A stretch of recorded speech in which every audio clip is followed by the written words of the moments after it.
Here we go. Get everything set up. I was just doing some stuff in the background here, and it took me a little bit to get everything set up, so I just decided to play the music for now.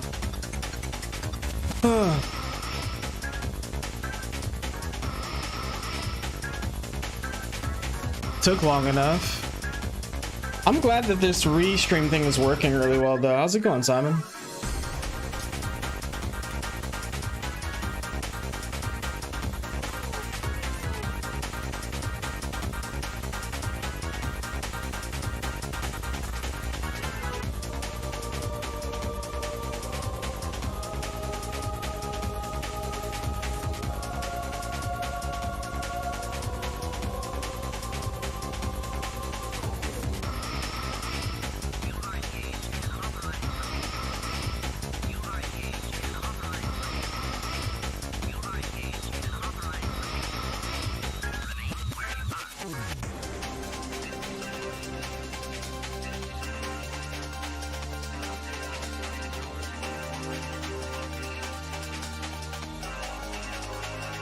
Getting dailies done in Genshin and reading? Right on, man.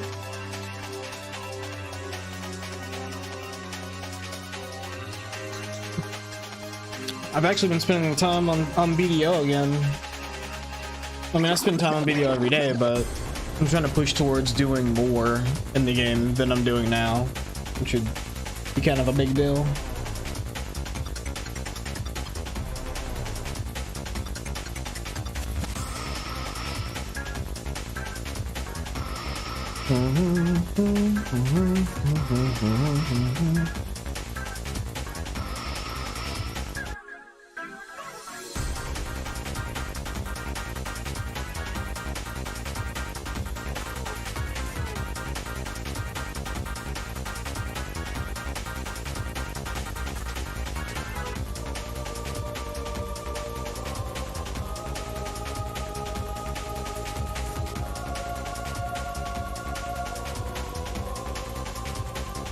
How's the voice to music balance right now? Because this song is specifically loud. Like this one specifically I know is pretty loud.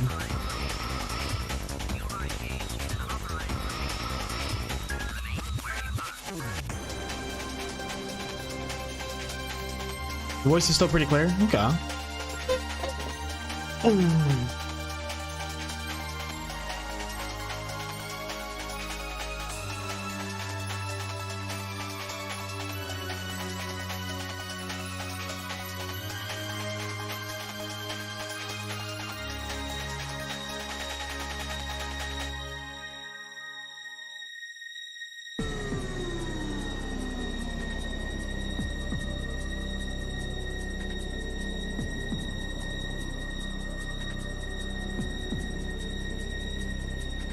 There's a bunch of weapons out here.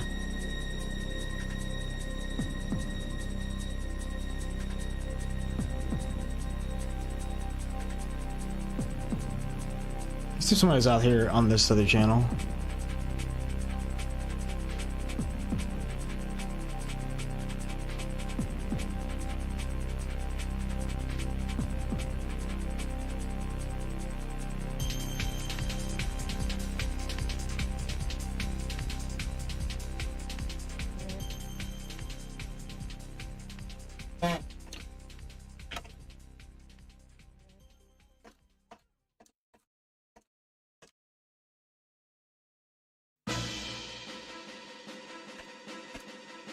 Ow, ow, ow, ow, ow. Yo, chill.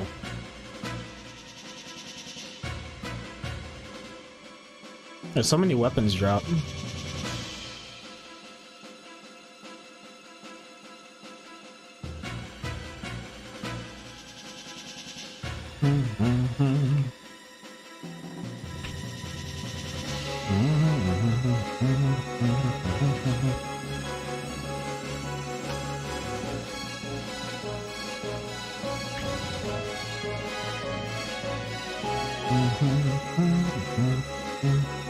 V-Rising is pretty chill overall. Yeah, I like the I wish you had the flag to PvP, but other than that, it's pretty decent. There's some minor things that change here and there, but you know, it is still early access, so I'm not too like worried.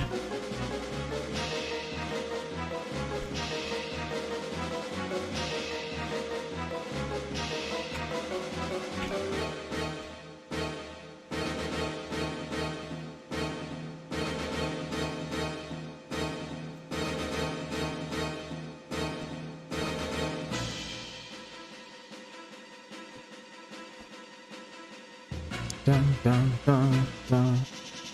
Let's go ahead and pop all of our buffs. Our boofs. I don't need to pop one of those, but I'm just doing it out of the habit now.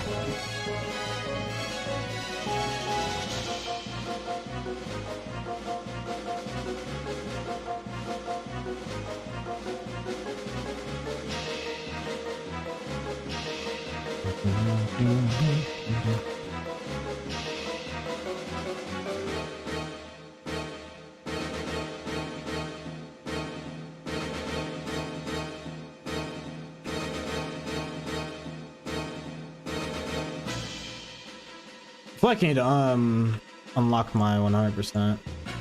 But wait. Oh.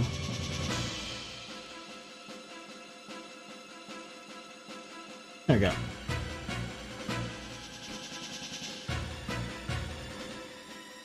That works.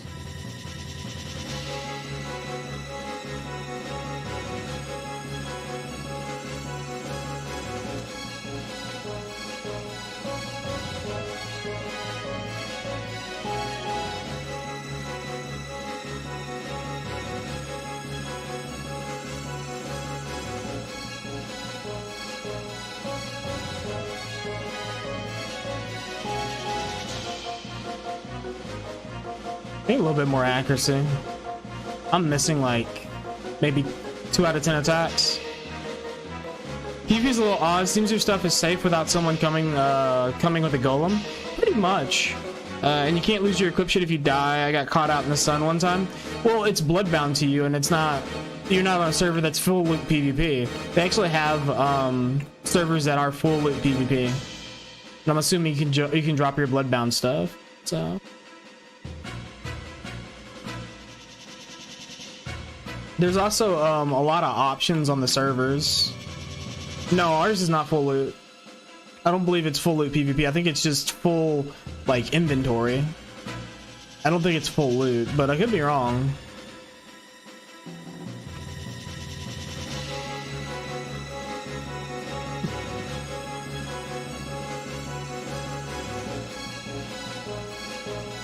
I don't believe you can drop bloodbound items, though.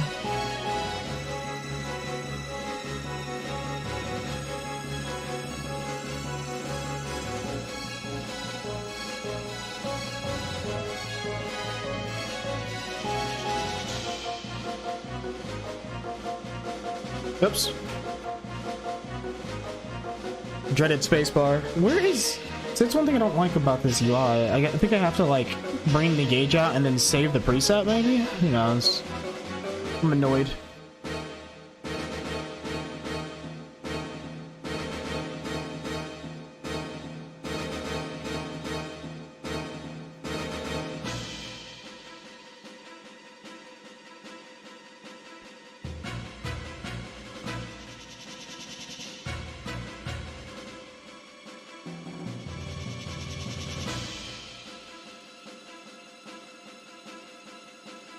And I should probably just aim the elites and just try and kill elite packs, really,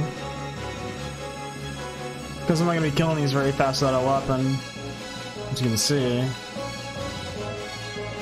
time to kill is a little on the slow side.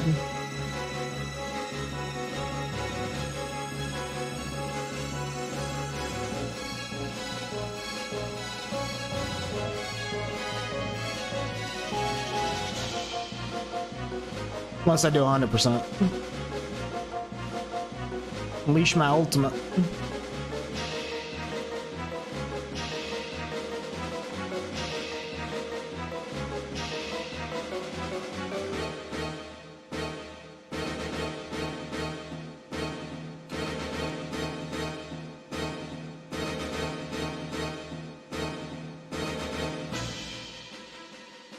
Dun, dun, dun, dun. Oh, I got another scroll to use, don't I? Hold on. Did I use it last night? I don't think I did. Oh, there it is. I was like, is there another scroll to use? I completely almost forgot about that thing.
Actually, time to kill isn't that bad.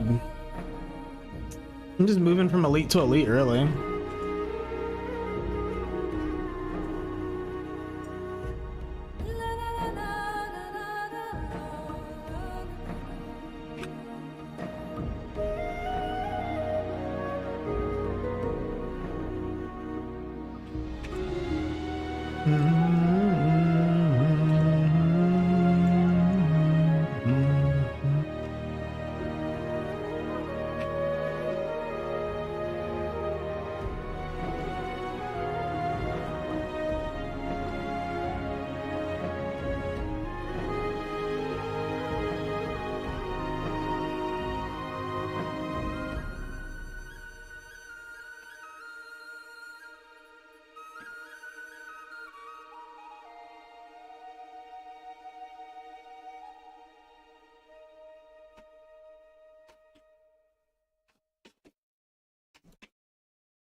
Wait, so just go straight? Just go straight, and I'll hit another elite. Yep.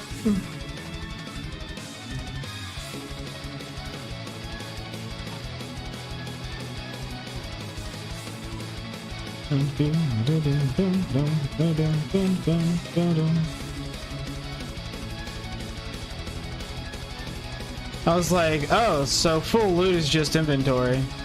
Yes, it seems like it. I'm not too sure. I haven't played on a full loot server, but it might have a better explanation on the screen when you look at it.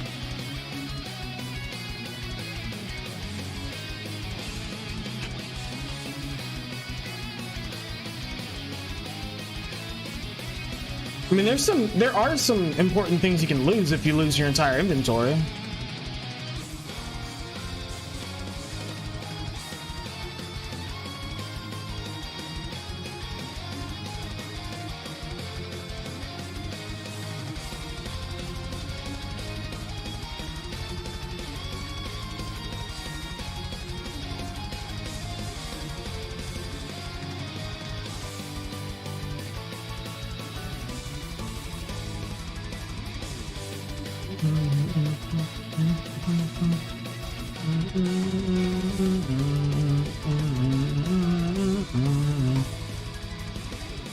So the way to go with this is just to get the weapon, like the regular weapon, the main hand. It's more successful for me anyways.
Why do I feel so slow?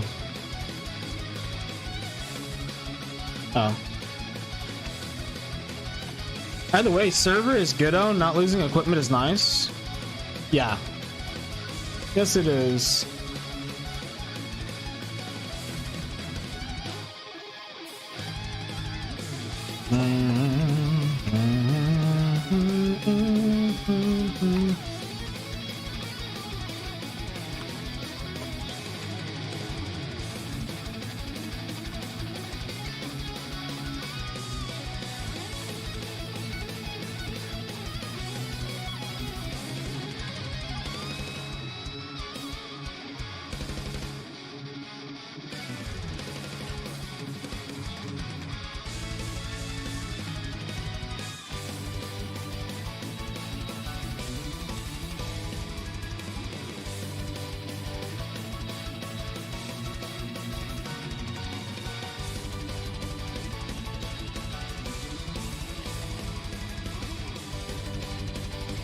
Why did I do that? I told you for playing that Musa for so much. I'm forgetting that I do some of my C cancels. C swap. I'm like doing bad C swaps. Like hard swaps.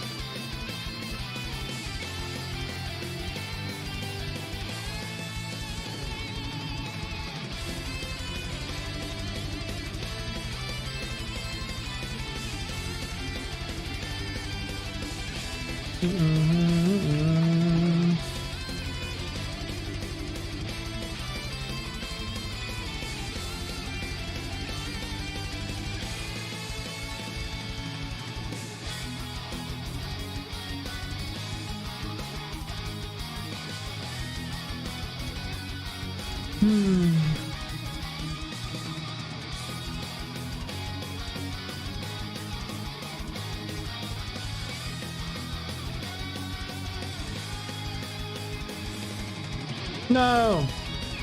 I didn't realize that 100%. I'm bad.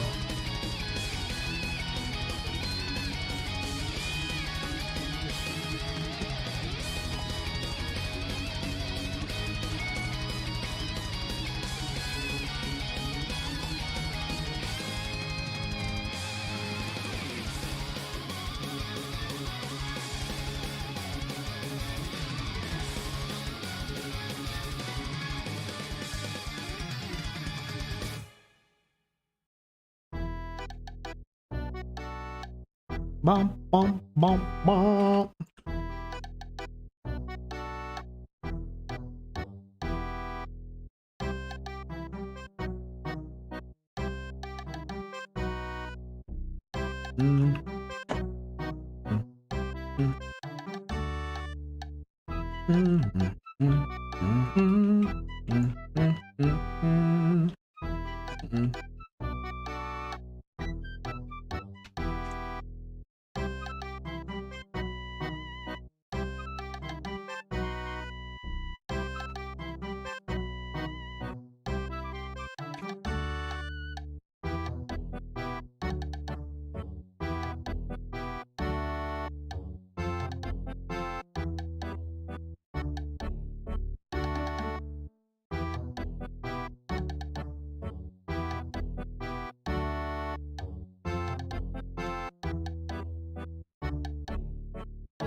I wonder if they put something clever on the little spirits that give you the weapon for this place.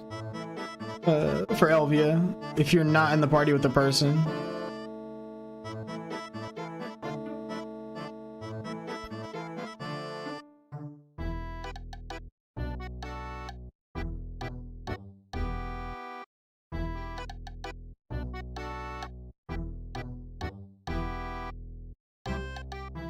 So yeah, I'm just trying to figure this place out, like grind-wise.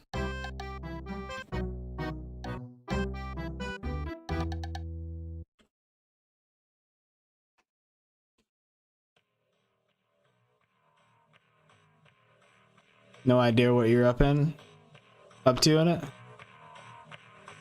No, I'm just trying to figure out. Oh, up to and what? The Rising or this?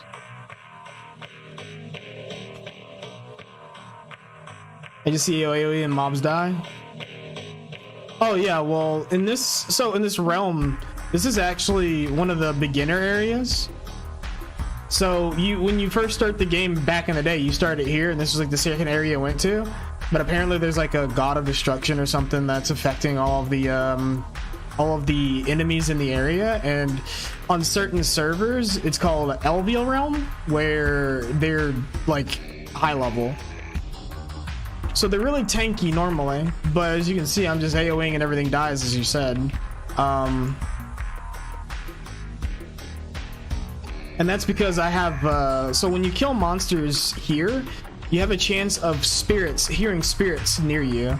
And what that does is you talk to them and they enchant your, either your main hand or your awakening weapon. You usually just take the main hand weapon because the awakening weapon's kind of underpowered. I think it's maybe a class by class basis, but it doesn't feel worth it on my class because the awakening weapon is fed by the main hand weapon as well, but vice versa. But I guess it's stronger for the awakening weapon. It's stronger to choose the main hand because it feeds into the awakening weapon no matter what. Whereas if you use the awakening weapon, it doesn't feed into your main hand weapon at all. So you get this weapon and it just lets you just mow through these dudes, and it makes it really good for grinding things like just EXP and in some areas money. They also drop materials for adding additional bonuses to your accessories, like critical hit damage and maximum HP. You can only have one type of enchantment, and I think there's certain slots that can receive certain enchantments. But me being the Pepega that's always behind, I don't have any of these enchantments yet. But I mean, it's like it says that there you hear lively whispers of young spirits nearby, and then here it is, young narc. It's a young narc spirit. You feel bright yet playful, full of light, fill you with energy. You can almost hear a faint, life-bearing whispers. And it says, blessing of thunderous narc bestowed upon your main hand or your awakening weapon. Now I can't do this again because I've received the weapon. Narc's lightning wraps around the body. Narc was the ancient rain spirit who served the goddess of Sylvia. Now I can't get another weapon right now because I've already gotten one. It lasts for 10 minutes with a 20-minute debuff. So basically it's like a 10-minute, it's like a 50% uptime. Yeah. Seems to be a way of making older plays come back to older areas. In a way, it lets them sort of do the thing that we're used to, that players, yeah. It's definitely some of those things that we're used to as far as like MMORPGs, expansions, and yeah, this song is loud. Hold on. I'm gonna skip it. Or maybe not. Where's my...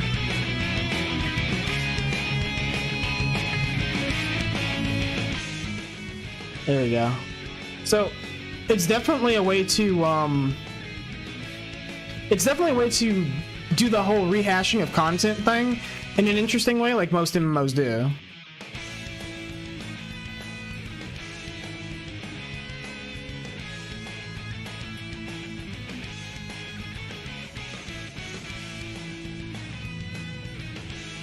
And I would say it's a good way of like trying to build lore in this game that they didn't really have a lot of lore for in the first place.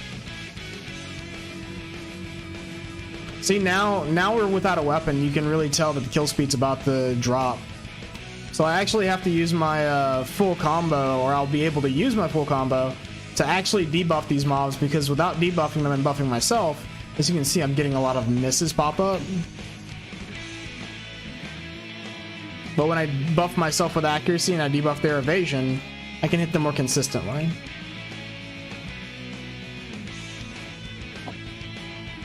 Hold on.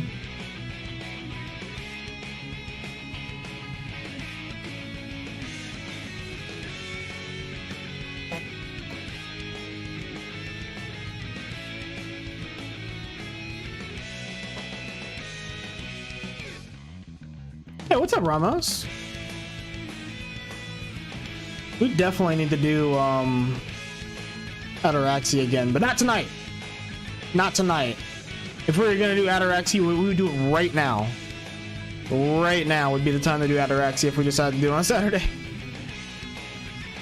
So this rotation confuses me because I'm used to the one that's up on the monastery. I'm just trying to hit all of the elite spawns, really. And when I don't have a weapon, it makes it a bit weird because everything's so spread out. Okay, I'm not available tonight anyway, so we're good.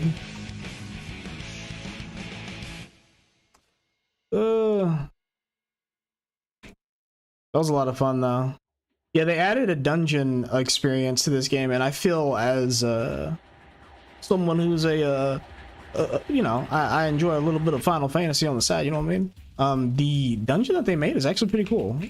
It's to my opinion, it kind of touches upon the standards that we expect from a dungeon. It has like the mobs that you basically AoE down and you blow up groups of mobs, but then you have specific mobs that are within those groups, similar to like a Mythic Plus run or something like that, that are particularly dangerous that you have to kill.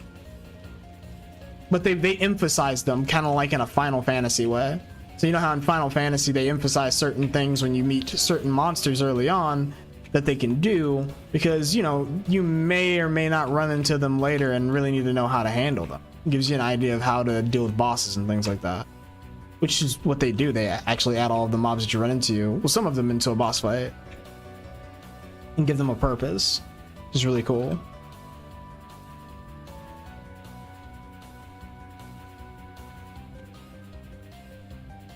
And it was a bit restrictive in my opinion. I mean, you need to have a certain amount of this resource called Agris that recharges 20,000 points every morning, real time, and you cap out at 100,000. I don't remember how much you needed to gain the weekly quest reward, but you needed quite a bit.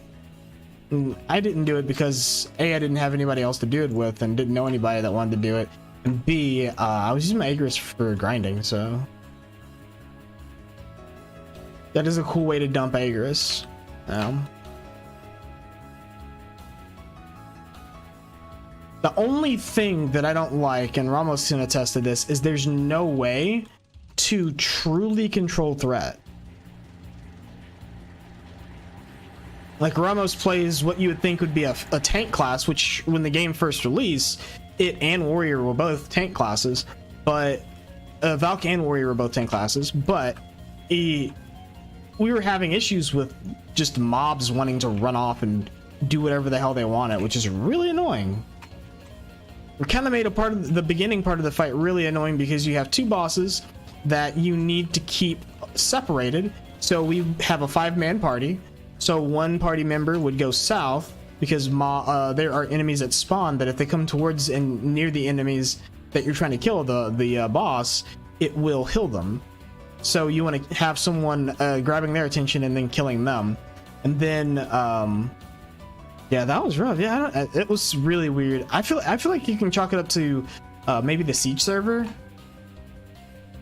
siege server stuff, maybe. Hey, what up? Thank you for the follow. How you doing, Evac?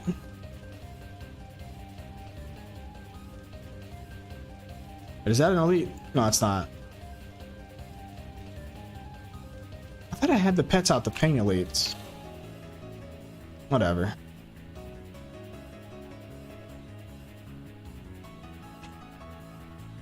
So yeah, we would get the bosses separated, and then for some reason, one of the bosses just take a walk. And they would piss off either towards like the person that's trying to keep the mobs away that'll heal them, or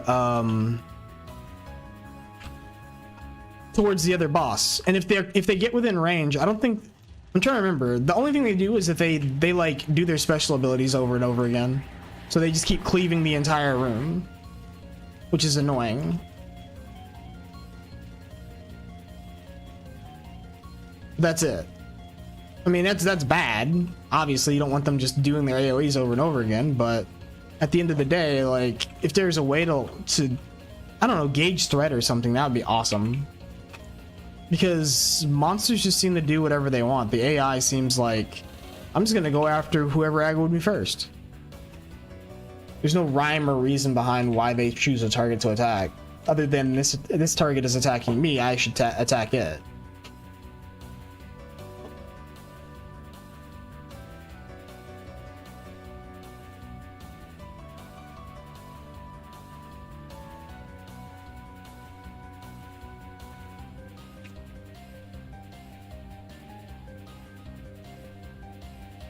I was lurking around and came across your stream, and maybe I can help you out with your custom graphics for your channel. Yeah, you can join the Discord. I think my whispers are open too, so you can just contact me privately and hit me up with a link there, and I'll look at what you have to offer. I haven't really been doing much in terms of you know, personal stuff. It's very minimalistic. Just a handful of things, you know.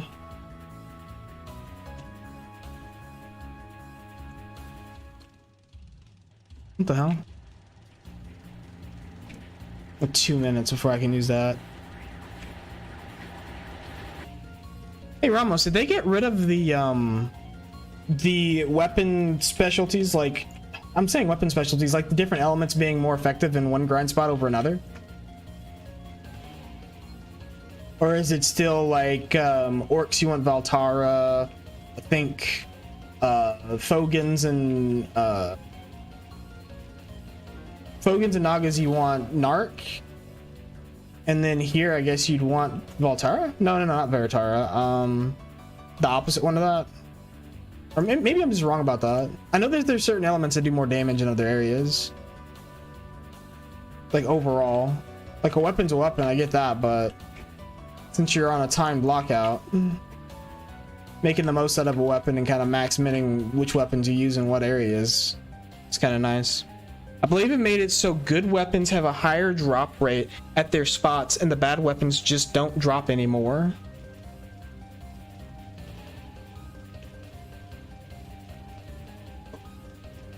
Just exclamation Discord, and you can get on the Discord. Oh my god, I'm heavy. Like I said, you can also whisper me on Twitch, and I don't mind looking at your stuff.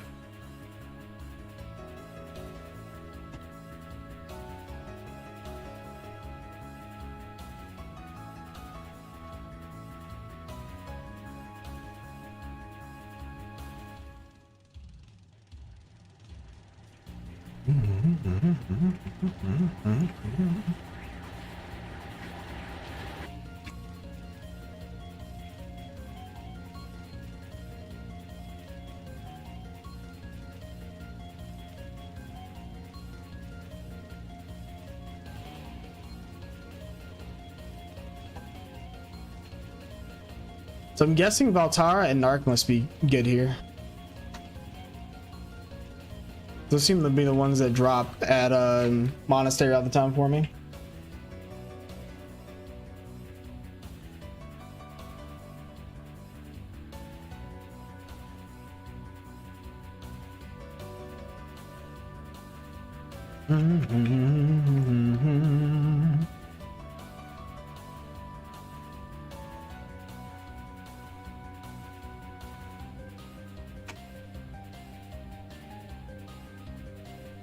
Dun, dun, dun, dun, dun, dun, dun.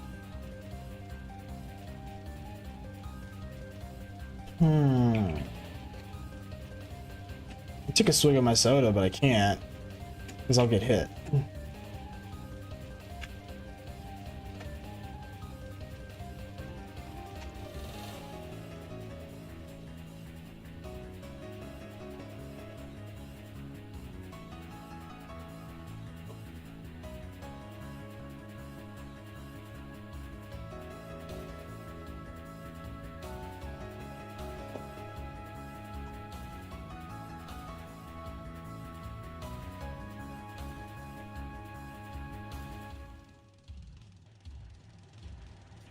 But yeah, Evac, you just type in exclamation Discord. You can join my Discord server, and you should be able to contact me directly from there.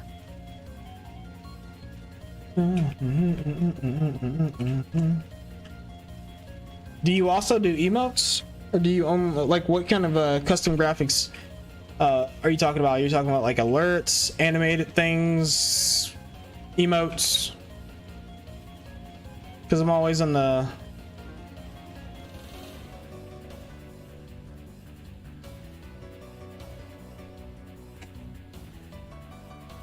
lookout.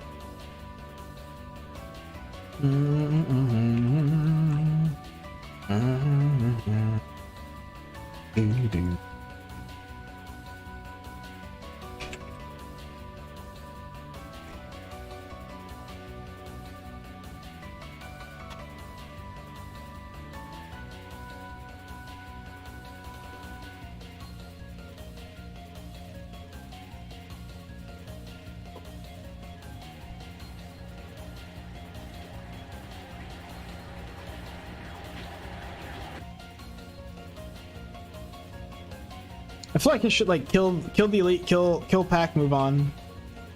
Blap blap blap. Lively young spirits. Hello, Narc. Welcome back to the party. It's so nice of you to join us.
Sometimes I just feel like I don't have enough energy.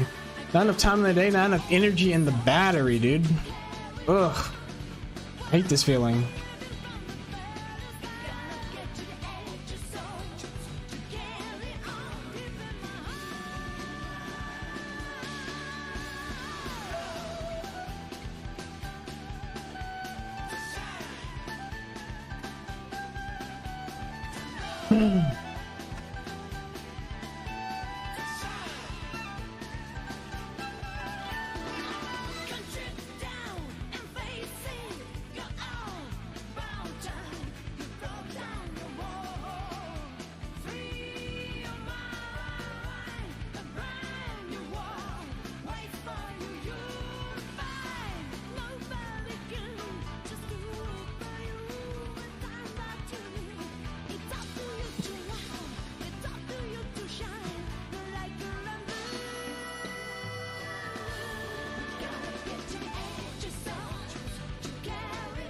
What's a man gotta do to get a bell around here?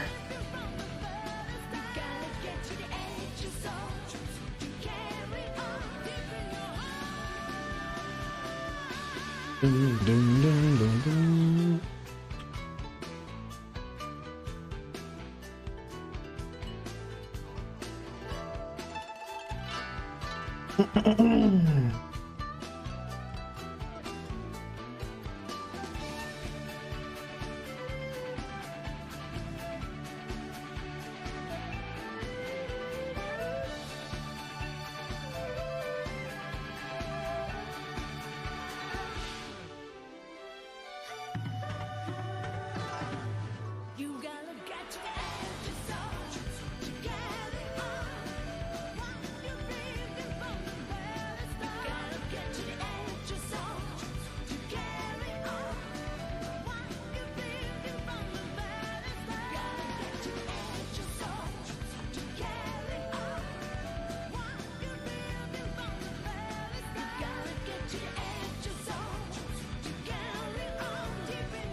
Womp, womp, womp, womp. I love that ultimate. I need more AP so it can be somewhat like more AP and accuracy will make that so much more punishing in PvP.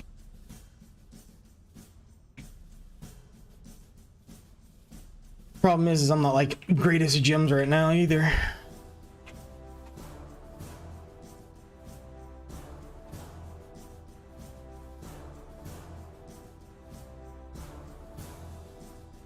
Start collecting my black spirit or black magic crystals.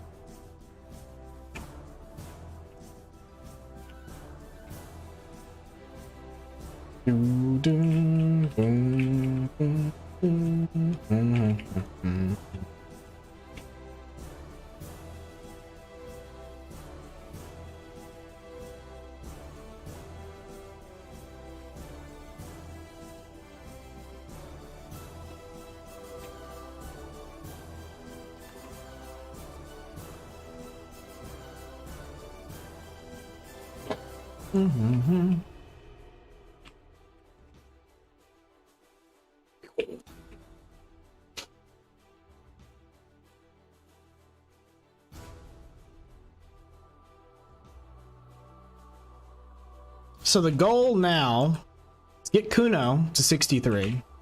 In getting Kuno to 63, I should earn a lot of stuff. Earn a lot of things. And then I should push Hash to 63 because Hash is just going to be easy. Or I might push to 64 on the Kuno. It depends. I don't know why, but there's like no other class I really like Kuno except for my Witch. And if they made tagging not be detrimental anymore to trading, I would tag my Witch. No joke. Have a Succession Witch and a Awaken Kuno.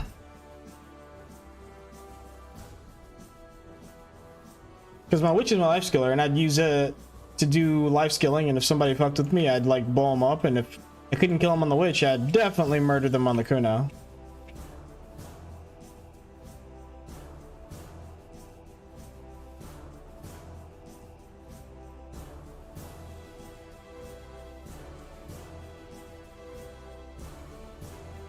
Which in doing the Hash, I'll end up just getting I'll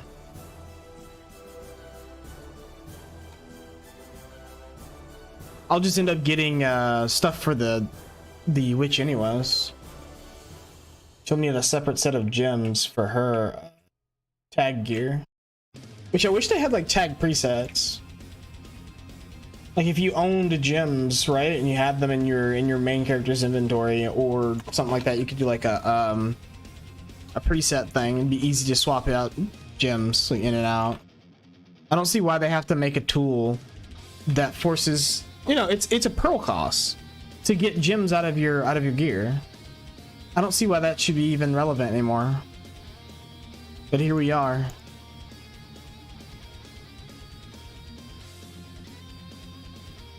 You know, Simon, I would love to play a game without a cash shop.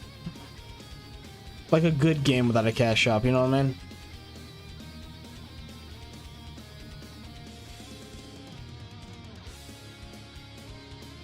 Like, go back to the, you know, we can turn back time to the good old days, dude.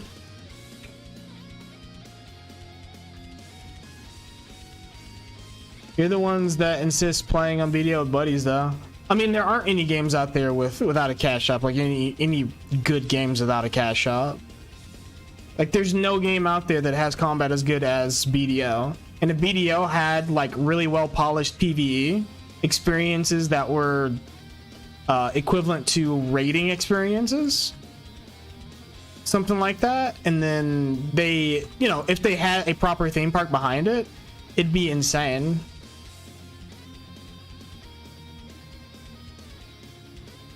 This game's combat doesn't seem any different from any other MMOs.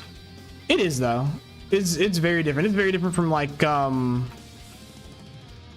say any tab target game, any even Guild Wars.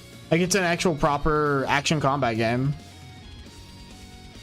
So it's more like playing a Dynasty Warriors MMO than anything, which is nice.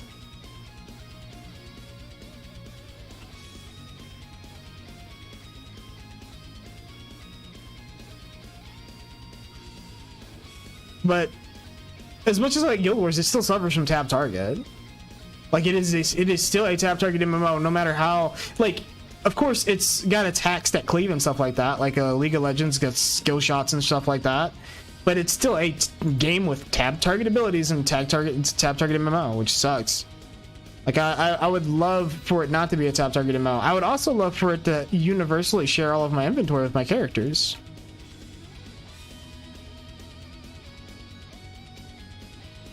Soon do the battle royale thing, dude. I like the battle royale thing it had. I wish they would bring it back. Not even kidding.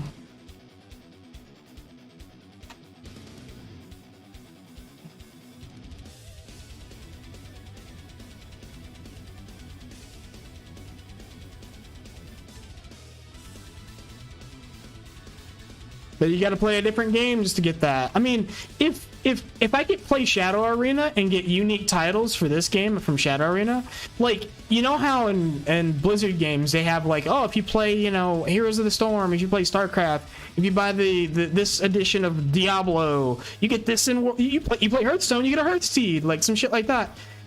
I really wish they would have capitalized on that. Like they'd be like, okay, we're gonna move it to a different game, but you still get.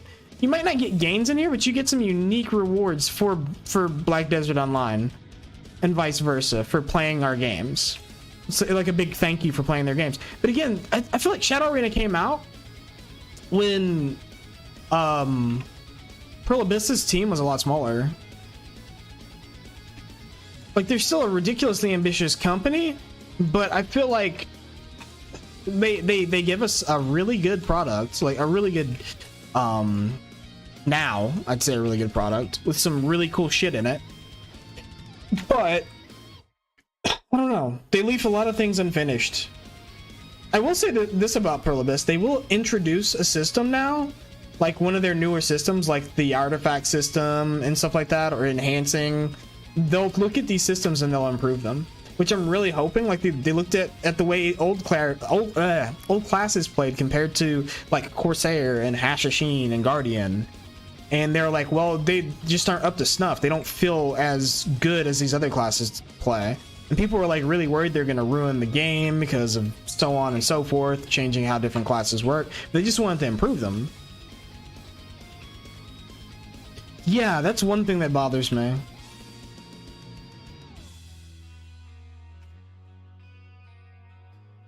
No, I haven't seen that, dude. You should drop that in the Discord so I can see what's good with it. For sure. Because I will check it out. You know me. Shit plays itself. Comes with an autoplay? Dude, hit me up with it. They were planning on going back and giving the old classical passes like the Node War classes. But I'm pretty sure it got dropped. You know what I want to see, Ramos, that they dropped? The freaking, the climbing life skill. Like they were supposed to have a life skill that was literally climbing, just like the snowboarding they were supposed to add. I would love to see that too, but you know, here we are playing the waiting game.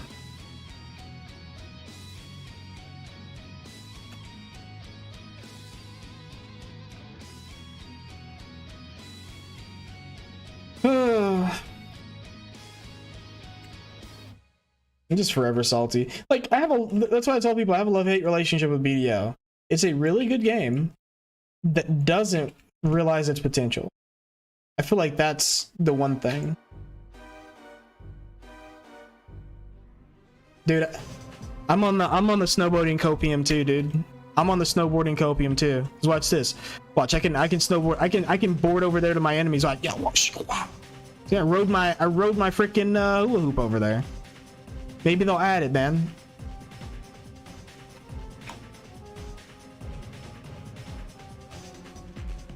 Maybe add like some wakeboarding or something.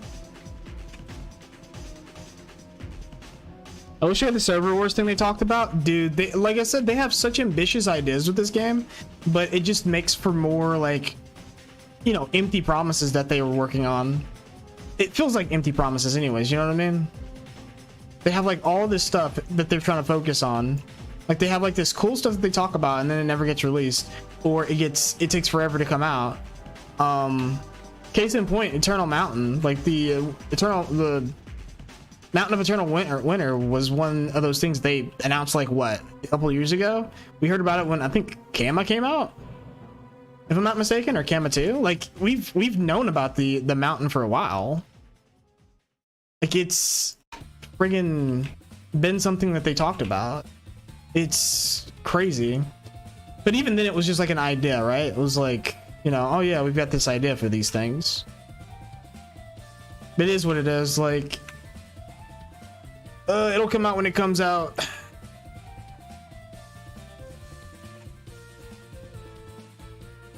Yep.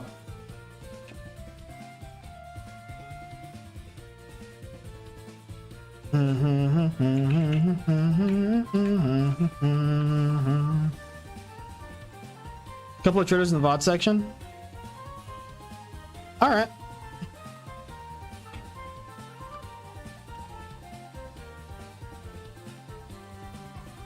I might watch them on stream like in a couple hours, I would say. Probably a couple hours. It'd be 5 o'clock. 1 hour would be 4 o'clock, 5 o'clock. So yeah, probably like 5:30, 6 o'clock my time when I'm just done. When we're looking at stuff, like if we're doing something. Seems every aspect of the game has some gotcha to it though. Oh, you mean the game that's that's one thing I'm tired of too, and that's one thing I got tired of with Genshin. It was the daily chore game. It's like, okay, yeah, 15 minutes, I get it, chores. But you know what? Like there was a mass exodus. People fucking hated Mists of Pandaria because, and it wasn't even like because of pandas. It was because of doing fucking dailies every day. And then they made it worse with WoD. And it's just like, ugh. Yeah, but if you look at Genshin, it's like, it doesn't, when you first start off on it, it doesn't feel like a mobile game, yeah? Like, the damn game feels like it could be just an action RPG.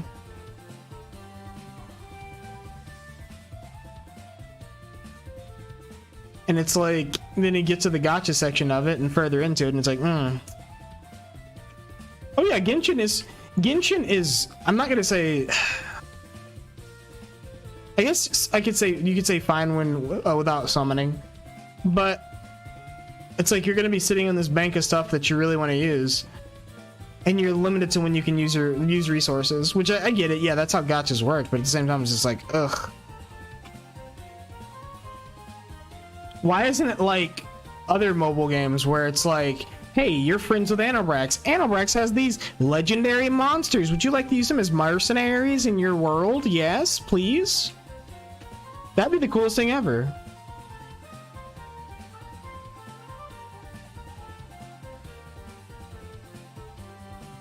Yeah, most mobile games are worse than Genshin, to be fair. But there's a lot of things that they announced, like a clan system, and they were talking about raids and shit in Genshin, and I was like, what? And then none of that shit ever saw the light of day.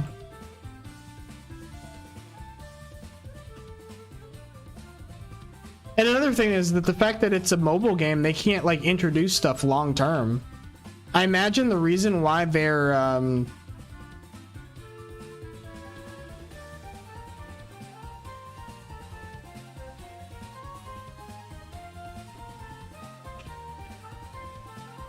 yeah, like when they released Kokomi and she wasn't that good of a character, but they then made a mechanic in the Abyss that just made her fucking amazing to have. You mean like that? Having that specific unit, like you didn't need her to succeed, but was it easier if you had her? Yeah, actually it was a lot easier if you had her. She's really a fucking healer. I think it was that team bleed thing or whatever.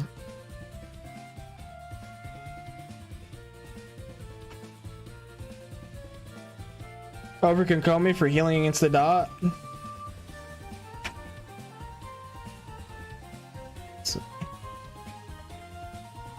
Well, the dot is the same one that the wolves apply on you, so it can't kill you, right? I don't know. I forgot. Since I never really did the Abyss, my opinion on anything Genshin is invalid. At least that's That's how a friend of mine thinks, because I'm like, dude, why would I want to do the Abyss? It's just more the same shit, except with affixes. It's basically the greater rifts of... It's like a weaker version of greater rifts, but for Genshin.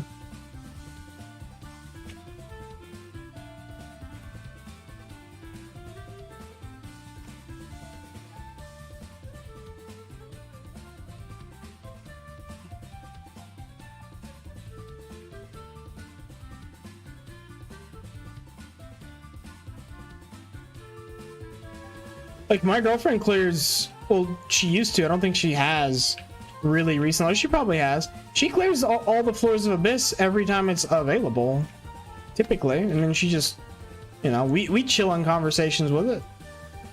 And it's not like, oh, you can't talk about that because you've never done it before. It's like, if you play the game, you've done the Abyss. You just haven't done a part of the game that requires you to do to deal with the affixes and shit in dungeons. Like, that doesn't make any sense. Can't really discount somebody based on that. Dun, dun, dun, dun. It's like, have you done realms before? Or what are they called? The artifact realms or dungeons? It's like, have you done those before? Yeah, then you've basically done a map in the Abyss. Sure, you have to make 2 teams for certain parts of the game, but it's just like, it's not that big of a deal. It's not as big of a deal as that dude makes it.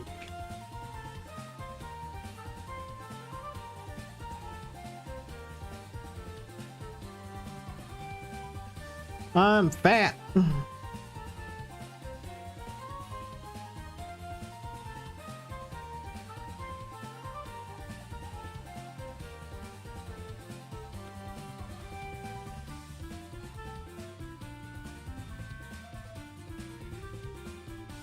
Just use her one team and laugh.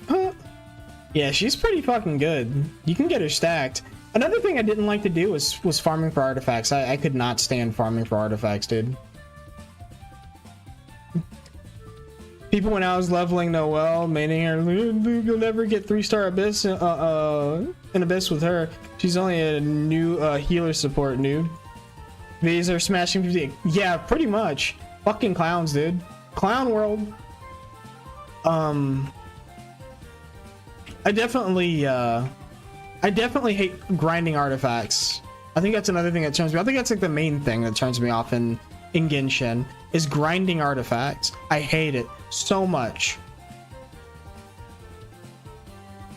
I don't mind grinding like skill books and stuff like that, but grinding artifacts, dude, I can't stand it.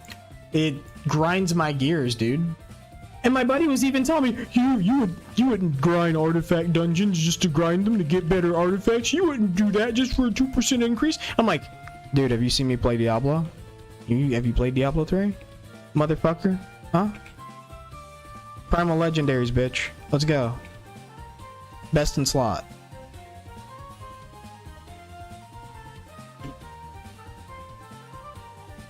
It's like you ever killed perfect Diablo or killed Diablo clone. It was a Diablo clone or Uber Diablo for a perfect torch.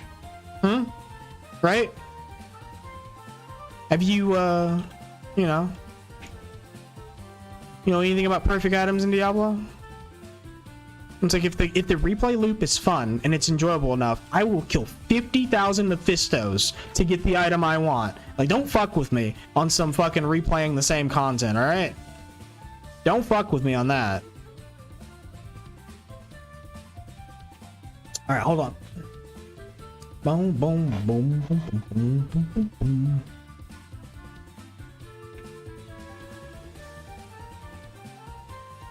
Wow, Restream.io, thanks, bro. Told me you've reached 100 messages with Restream. Dude, I'm tweeting it. Hold on, I'm clicking it. We're tweeting it. We're tweeting it, dude. Whoa, we did it. We did it, fam.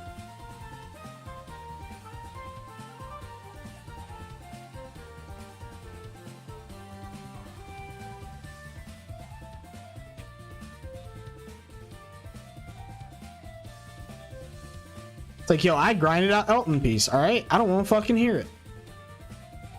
It's like the rarest, the rarest drop of like the fucking was it the rare items that are in Valencia? It's like the rarest drop. Like, don't fuck with me, dude.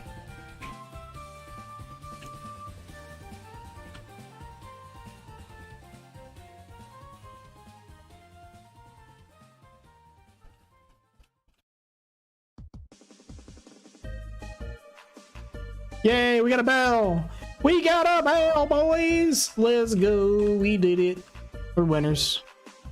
We grinded out a bell. Bum, bum, bum, bum, bum, bum.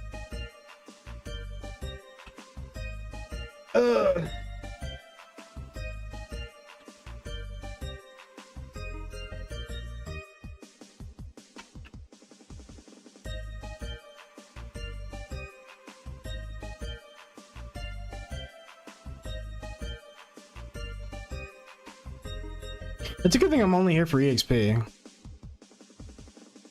The era of TikTok and instant gratification. Shameless. Shameless, dude. Ain't it the truth?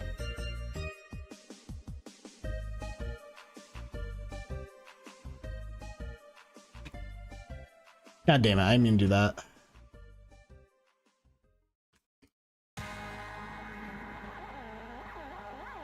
I think the play is to grind until I get another bell. Because the bells last for an hour in my inventory.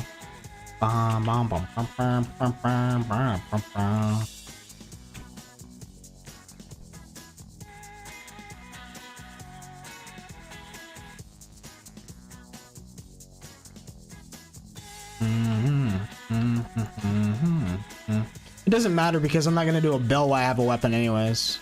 The bells are really cool for this area though. I'll show you what they do, Simon.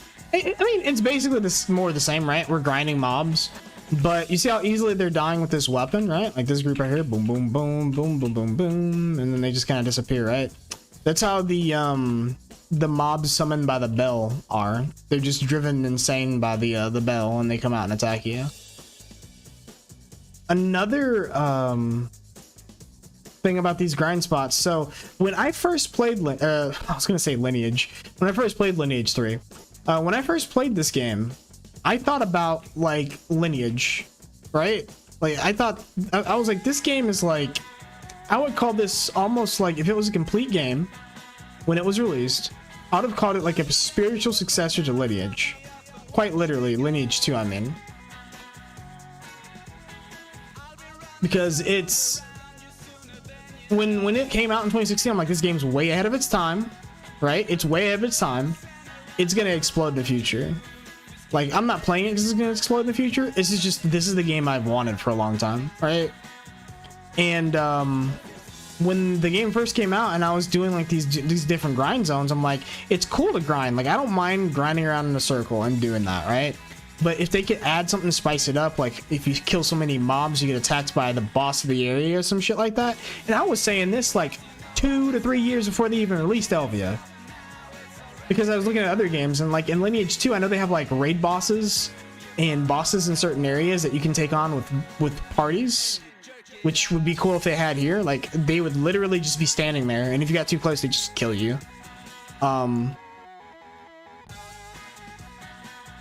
And they kind of have that with gatekeepers in Valencia on here.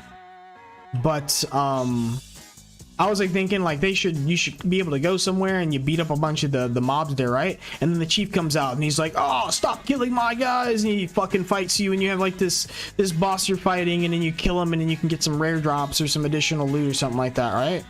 Like just sort of a grind spot interaction.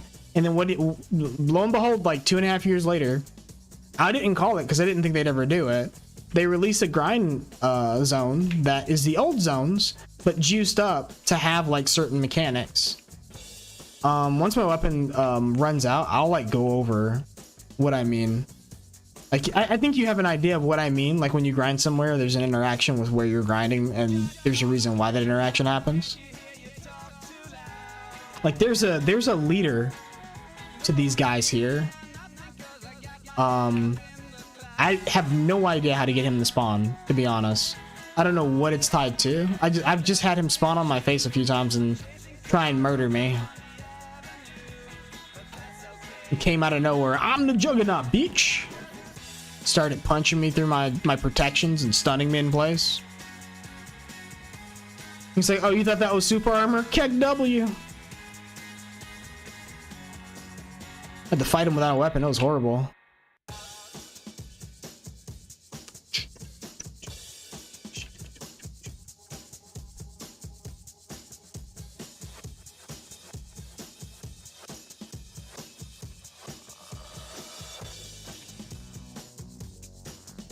So let's see.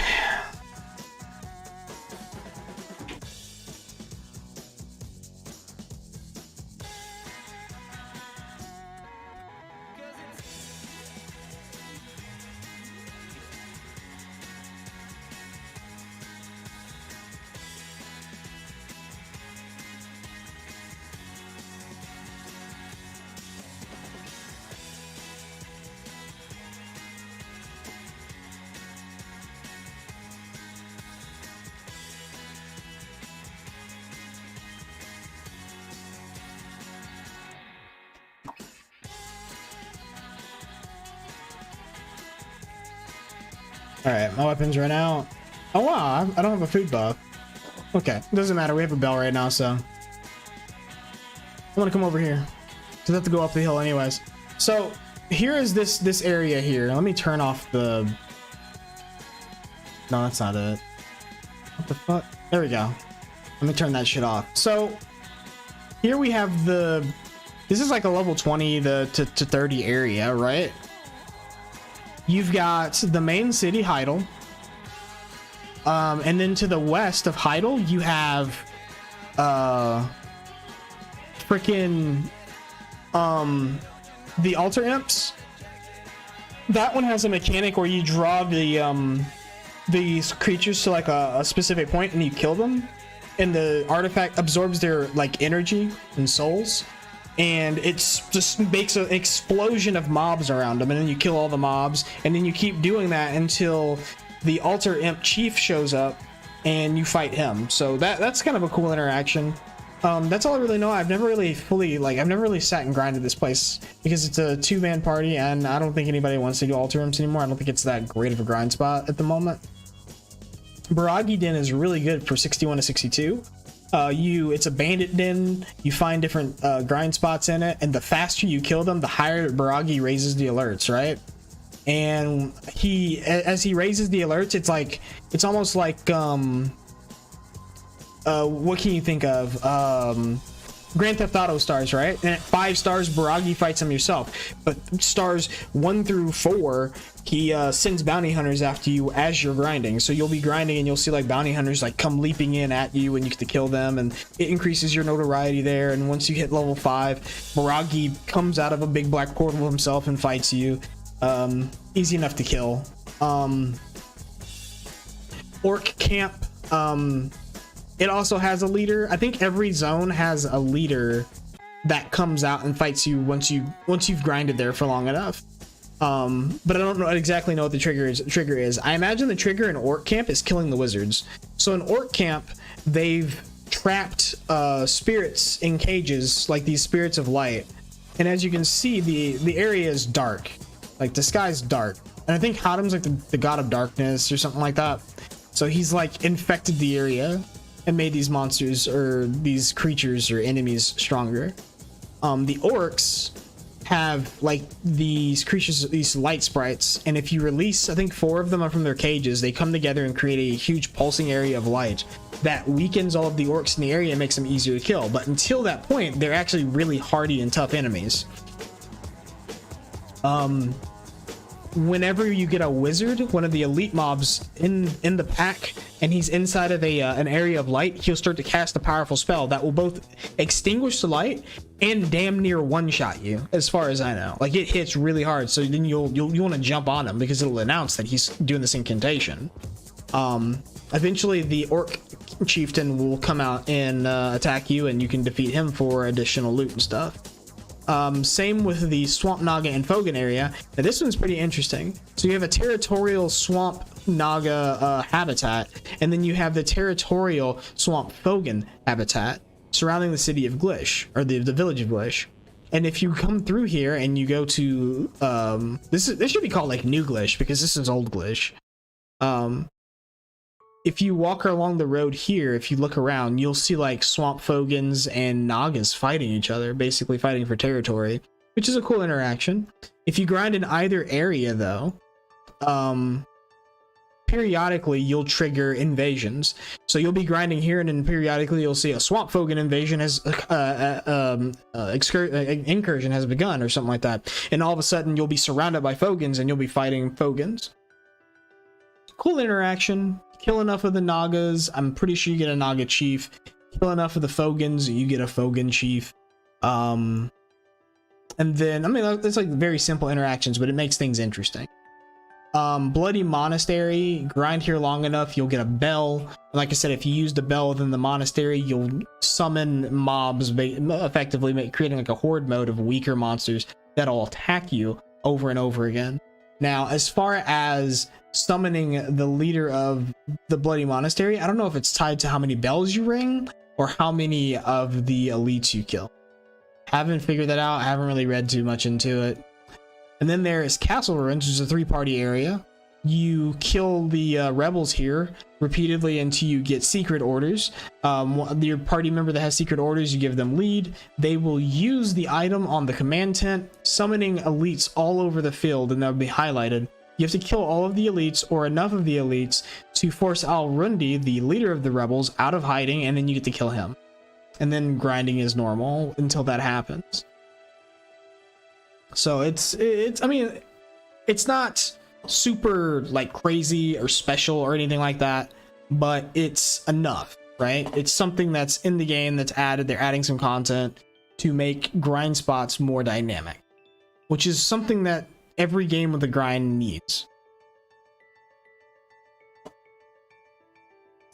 Okay. Anyways, let's go up the hill here. I need a nice flat area. Yeah, a little bit of variety. I mean, you're still grinding in a circle, but I mean, at least you're grinding in a circle with some perks. Do I want to do it here? Nah, I want to do it right here would be, I think right here would be sick.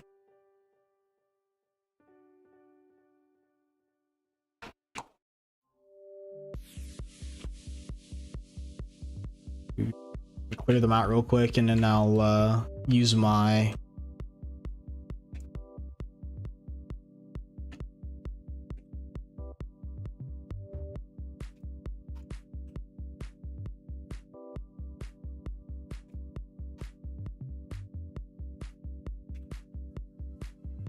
okay. I'll do this. And then I don't even get another one of those yet. This. And then I'll pop these. 300%. EXP. Combat. 100. And then we also need to pop a because when my AC started popping off, it's set on heat. Oh no, that's right, it's getting cold down there, isn't it? It's getting cold in the down under.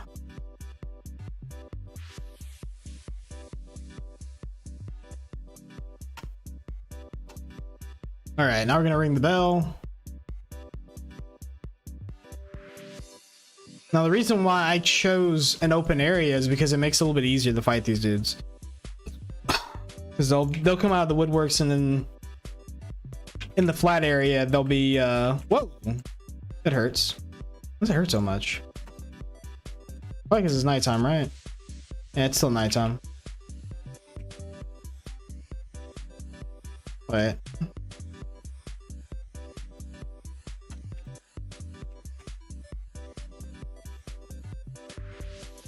Yeah, we're not gonna take this weapon until we head back down.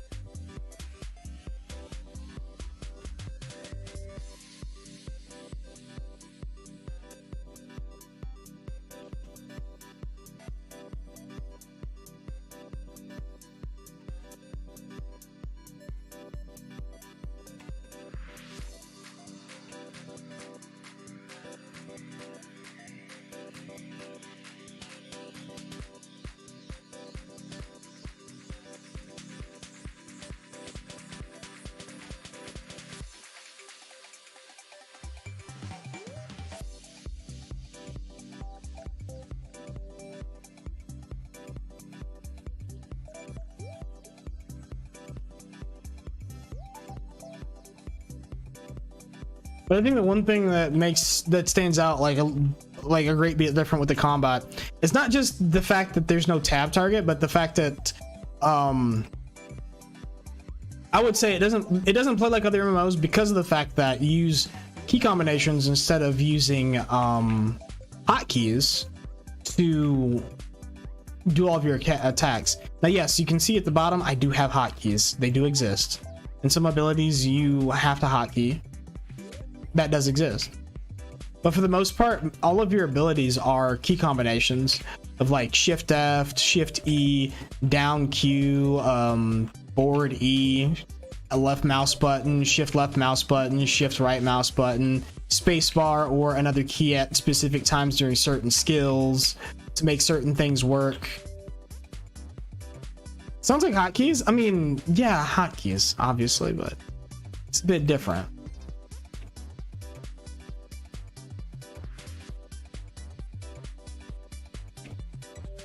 They want to be fighting game, you know what I mean? Key combos.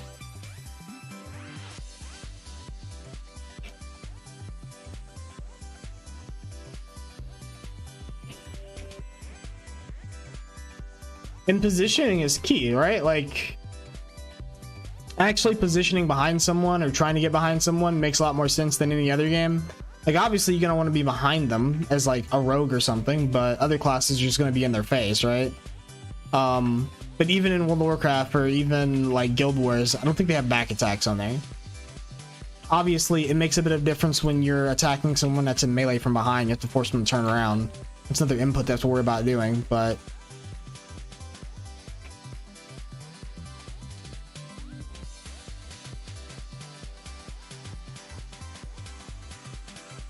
damage increasing, crowd control states, that sort of things. Well, yeah, I mean, attacks only from the back, but they don't. There's no benefit to using them other than from behind, right?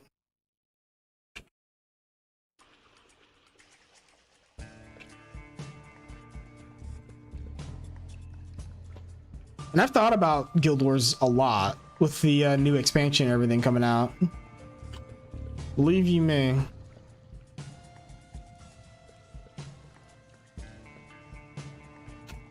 Do.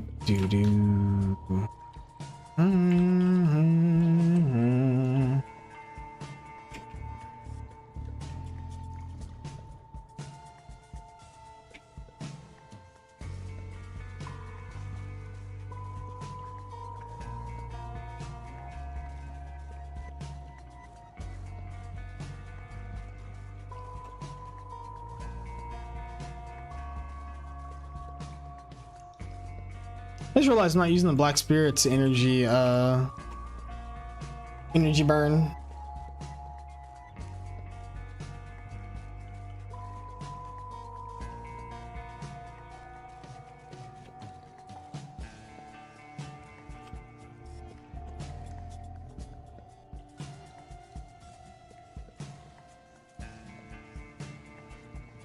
Boom, boom, boom.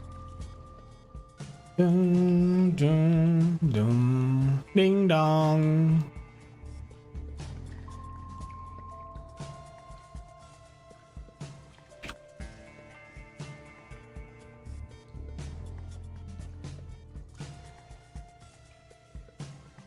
I'm not too worried about picking up this weapon. Like, the weapons drop often enough.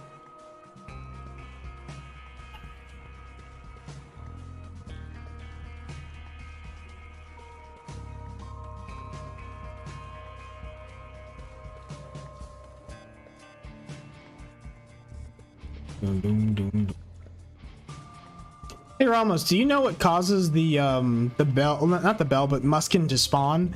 And if so, do you know what causes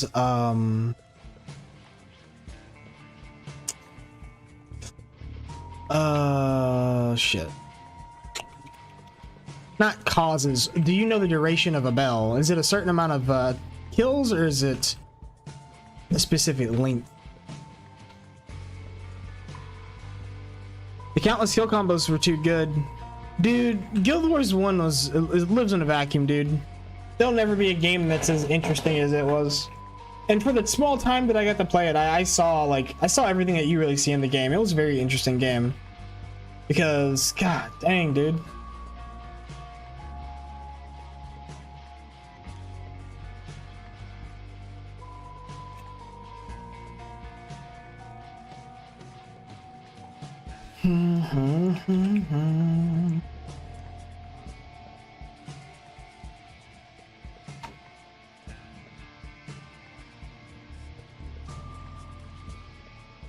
They tried really hard to make the Guild Wars 2 skill combination system seem a lot better than it is when they were announcing it, because they knew that players wanted good skill combinations and good skill combining. I mean, you still get something out of using them, I suppose, but I don't know, man.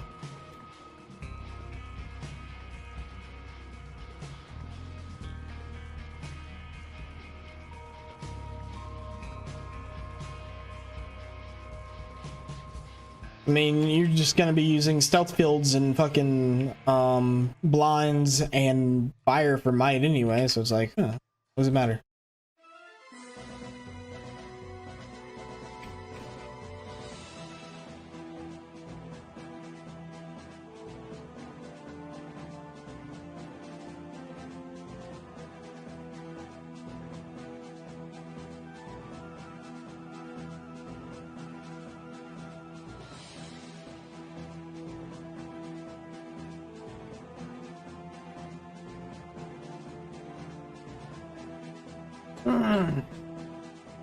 Man, I really gotta pee, dude. Not gonna lie.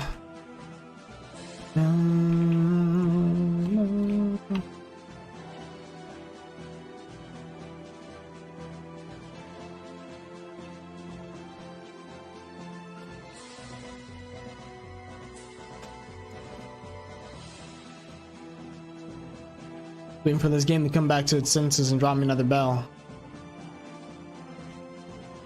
Dun, dun, dun, dun, dun, dun.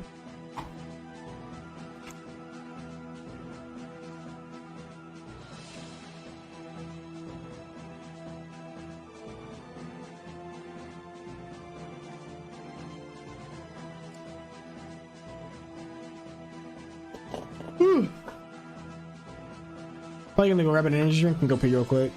I'll be right back, guys. Gotta preserve those buffs. My knee. Oh.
What's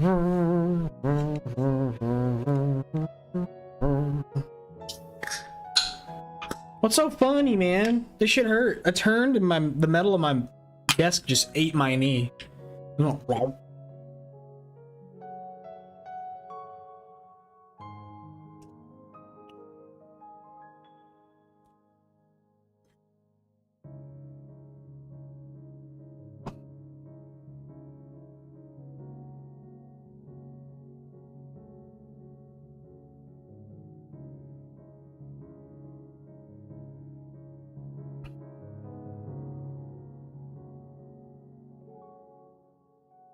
Yeah, the only thing that sucks is I don't have any, like, I have to have cast speed, right? No, attack speed. Nice.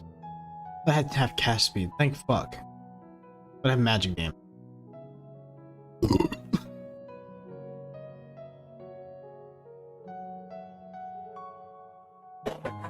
Karma. What? What karma? My cat thought I was gonna punch him in the gap because I think he may have been in the kitchen. But I picked him up and gave him a big hug, dude. I picked him up and gave him a big hug.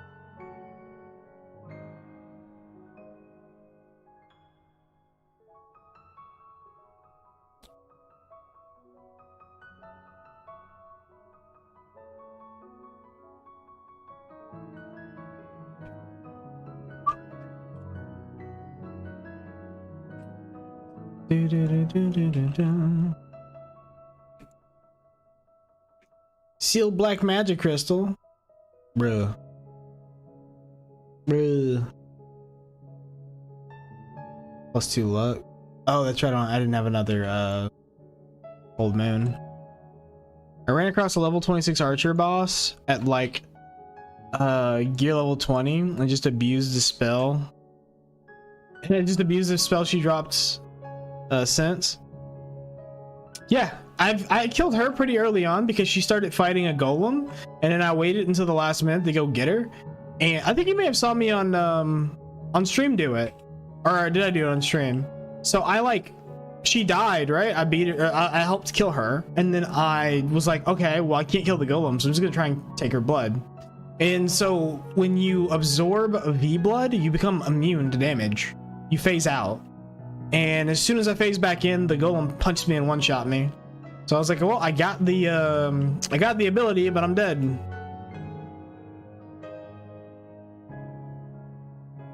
Like, I couldn't even get away. I was spamming my spacebar too, trying to get the fuck away. He just slammed his fist into the ground and killed me. I was not high enough level to take on the golem, by the way. So he just pushed my shit in.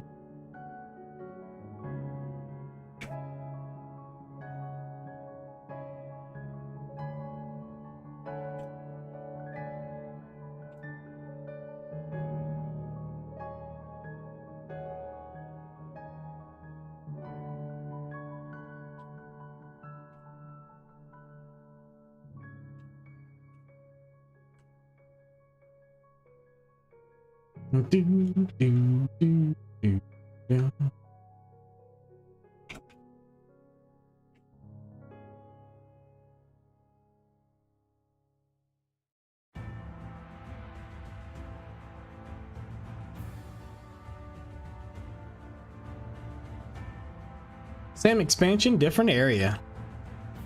Not worth the effort.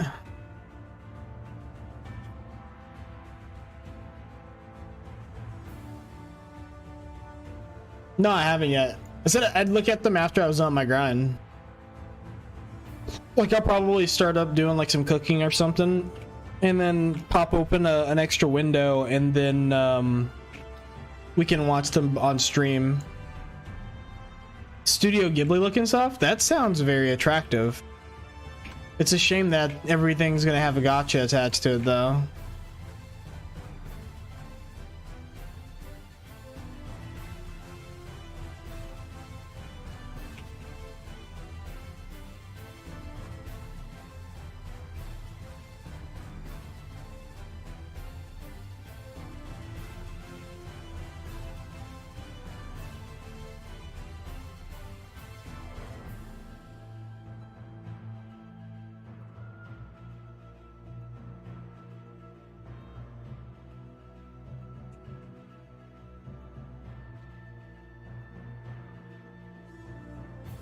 need to get my pin levers, get my gems right, and then I can play another game.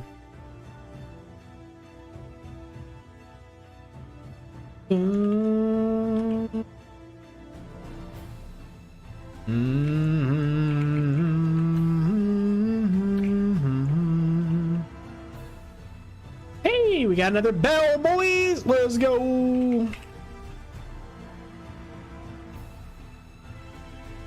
Though we know not who for the bell tolls.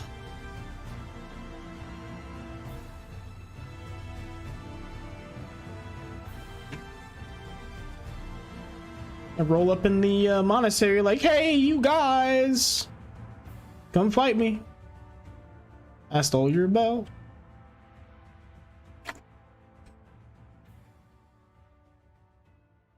Give me them seeds of the void.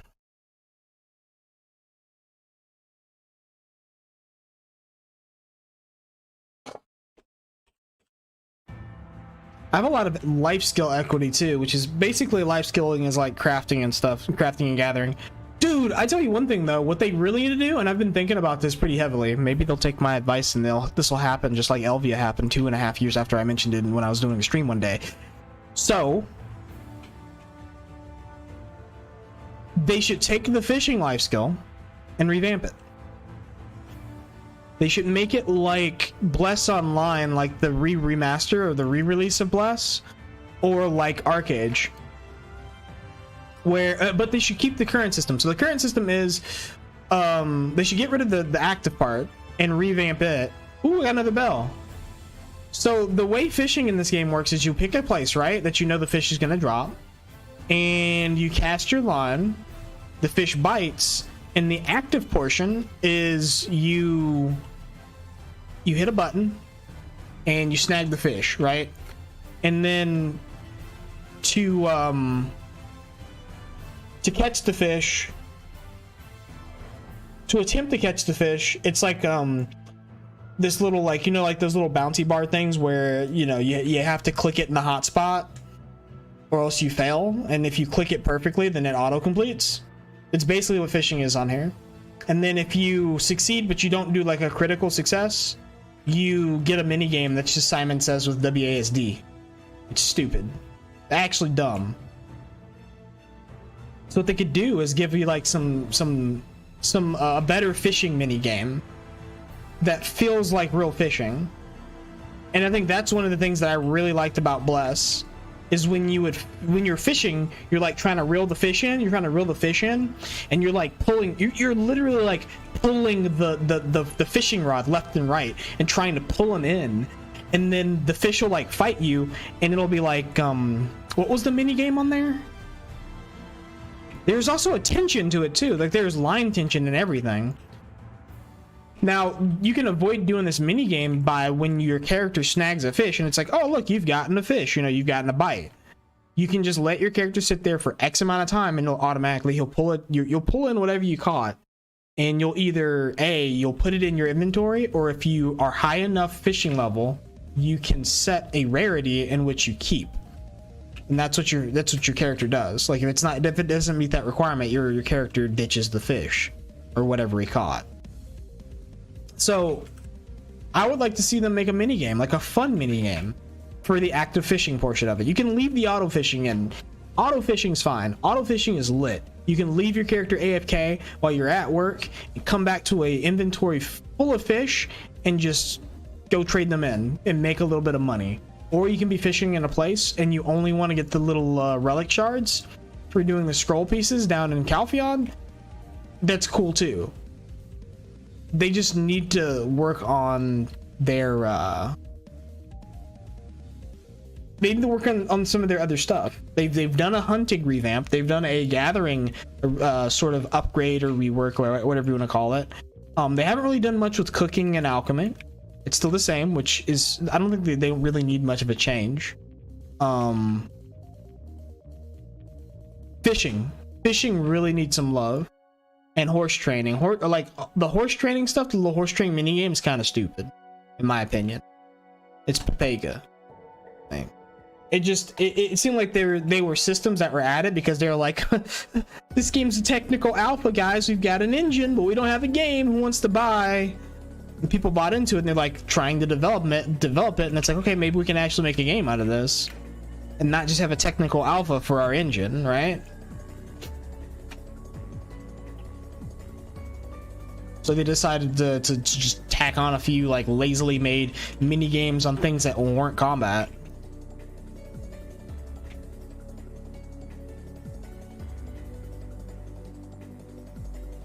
Hell yeah, dude. Cold Tears of the Black Sun.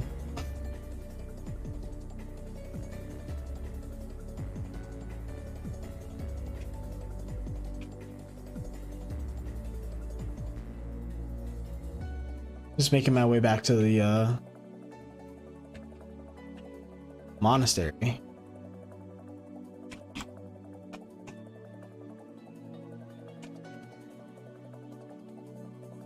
But yeah, I'm looking forward to it. Hopefully they get around to adding the climbing life skill. I don't know. I just feel like PvE should be really fun. And yeah, of course you should have some PvP, guild wars and things like that. And I feel like PvP needs some work on that scale for like character interactions and stuff, because there's certain classes that are just, they rock paper scissors you to death. But I think it's more of an intended feature than anything, because the end game of the game seems, well, the current end game of the game seems to be their real-time strategy, like Command and Conquer Renegade style gameplay they've added, or that they have. Let's see, is anyone in the main area? I'm curious.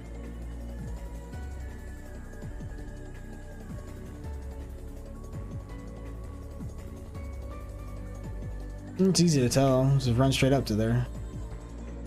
Because I'd really, really, really love to use the church. That's a dude from Barcode.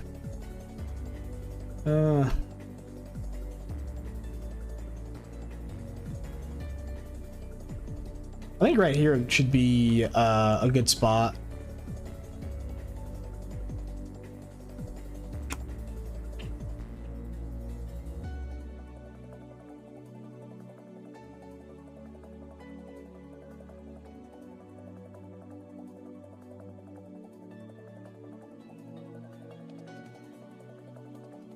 I think I'm too far away.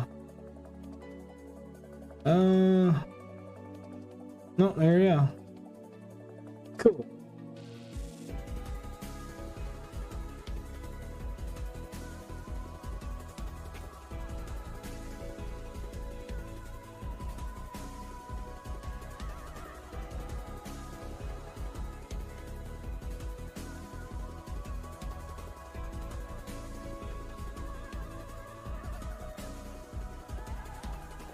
If anything, I can always move to a new area.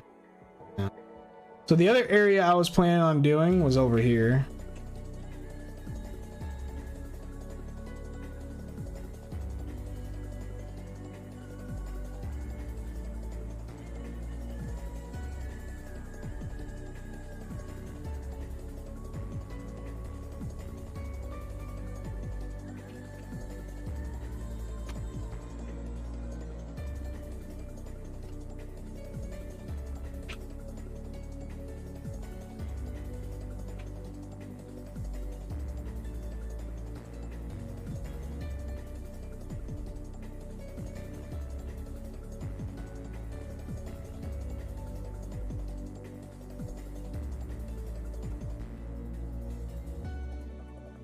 Being pummeled by the shaman.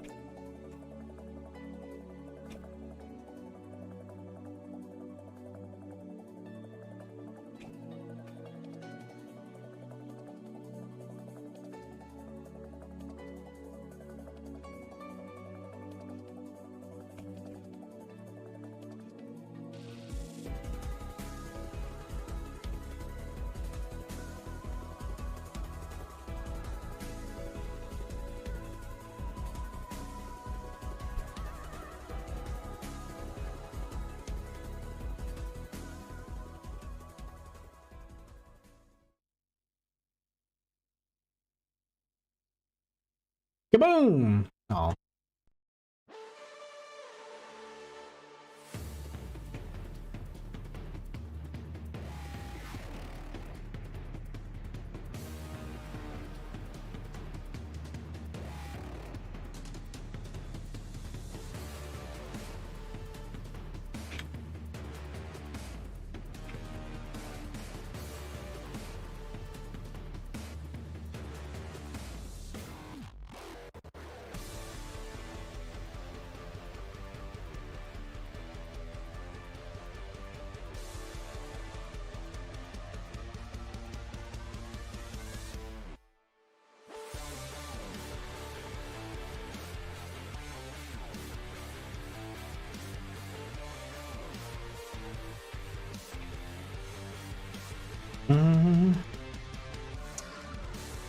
Bitch plant. Walked out my door and a 26 man trap popped up and attacked me. Right at your door edge? That's funny. Ha ha ha! You put.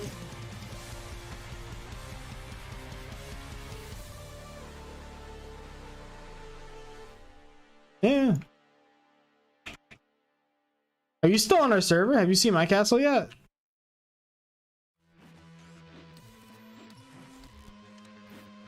We've got a big old castle on a hill, dude. It's not accessible.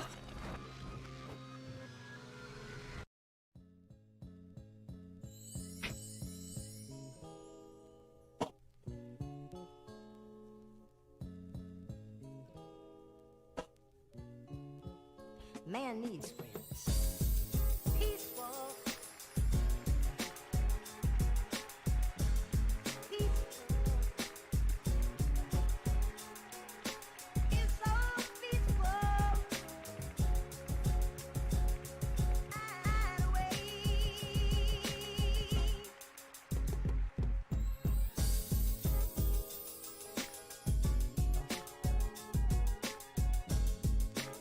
Bum bum bum bum bum bum bum.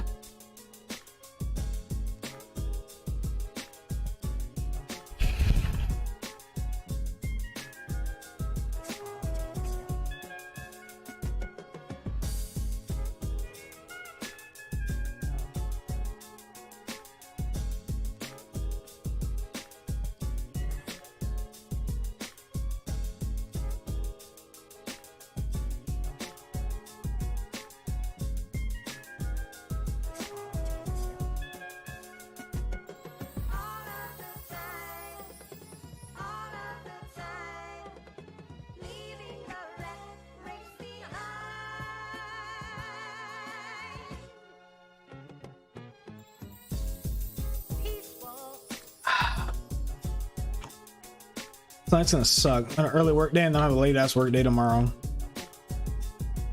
I'm drinking an energy drink now so I can stay up even longer.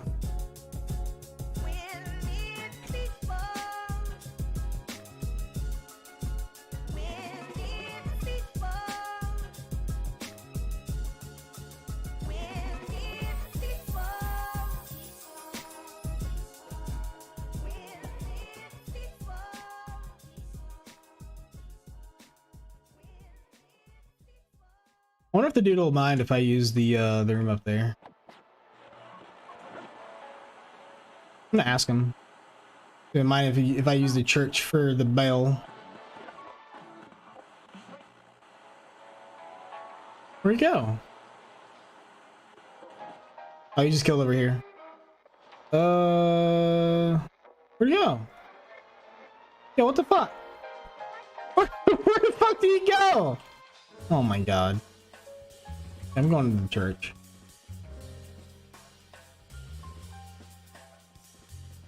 Jesus Christ. Because I don't like fucking with people's grind spots. I hate duel for spots. I deck for spots, but... And it's not even that, because dueling for spot, you just want PvP. You can't tell me otherwise.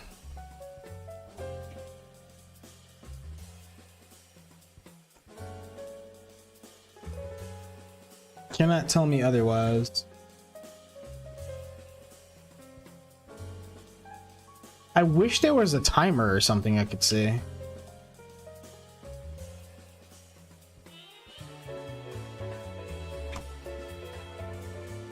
just made your first stone coffin? Hell yeah, dude. Moving up in the world.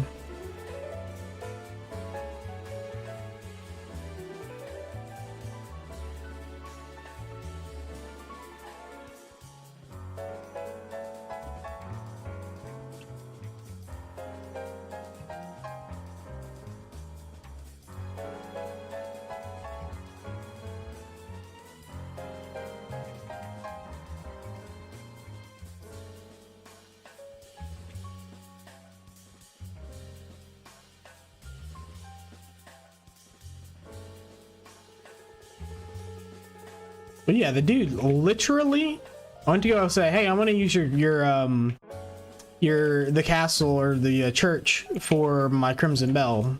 This is the best place to be, right? Motherfucker just straight up disappeared.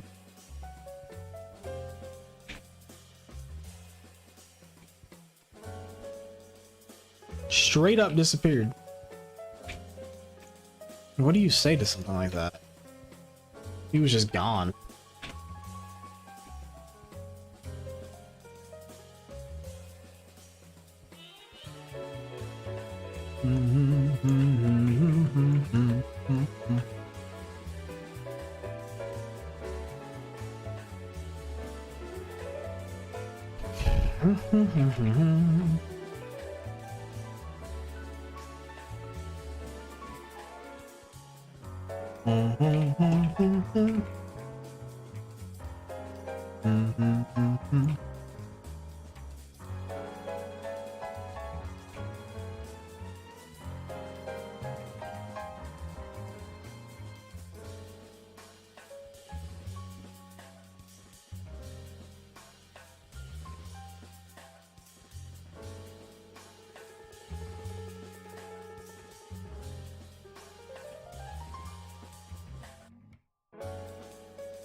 You know what game I kind of want to play?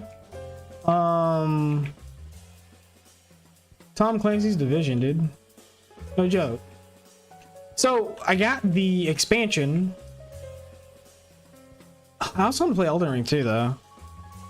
Okay, I need to finish playing through Elden Ring. Is there a responsive message? Is Loot's actually working? Is Loot's working, or did I disable it? No, I disabled it. I disabled it because it was giving me problems before. Now it's working properly. I'm pissed. I'm mad. What the fuck? What the fuck, dude? What the fuck?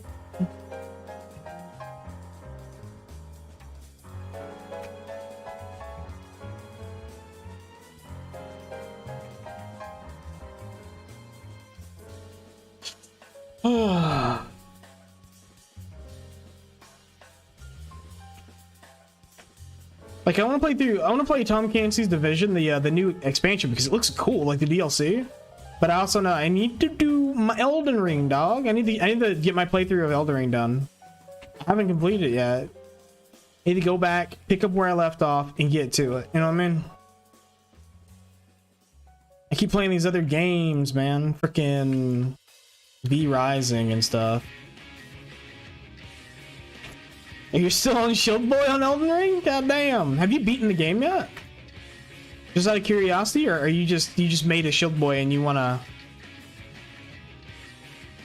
I don't even know what Monster Sanctuary is. Oh, Monster Sanctuary. That's the game that you were playing. Yeah, that one game. That was pretty cool. Yeah, the freaking... Like, it'll always be there, but I need to play it. Like, I like Dark Souls games, I like Souls-S games. Ugh. I'm having a lot of fun with BDO. I'm having a lot of fun with, like, I don't know, man. Other games. Like, what do I do? What am I supposed to do? Studley! Studley! Dude, so, my favorite pharmacist, she's a night pharmacist now. She doesn't work days anymore. And I told her, bitch, listen to me here. You will not be celebrating St. Patrick's Day no more. And I explained to her the reason why we don't celebrate. We don't celebrate St. Patrick's Day in his family.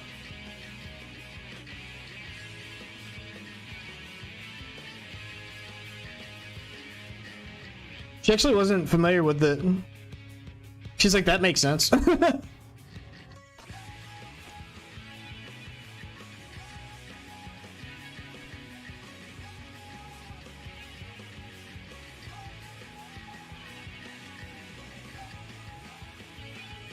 She's a pretty reasonable person.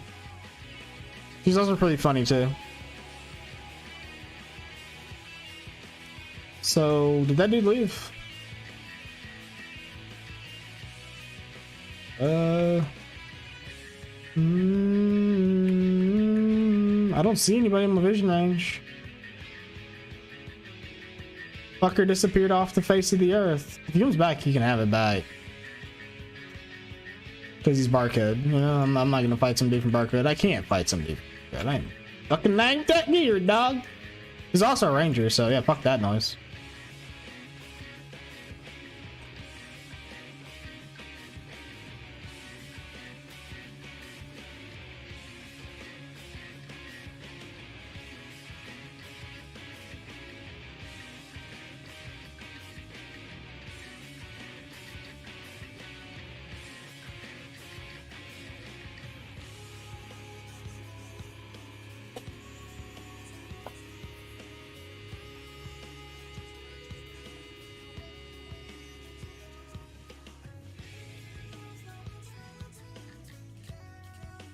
No plush. Snow plush. Yo, thank you for the follow.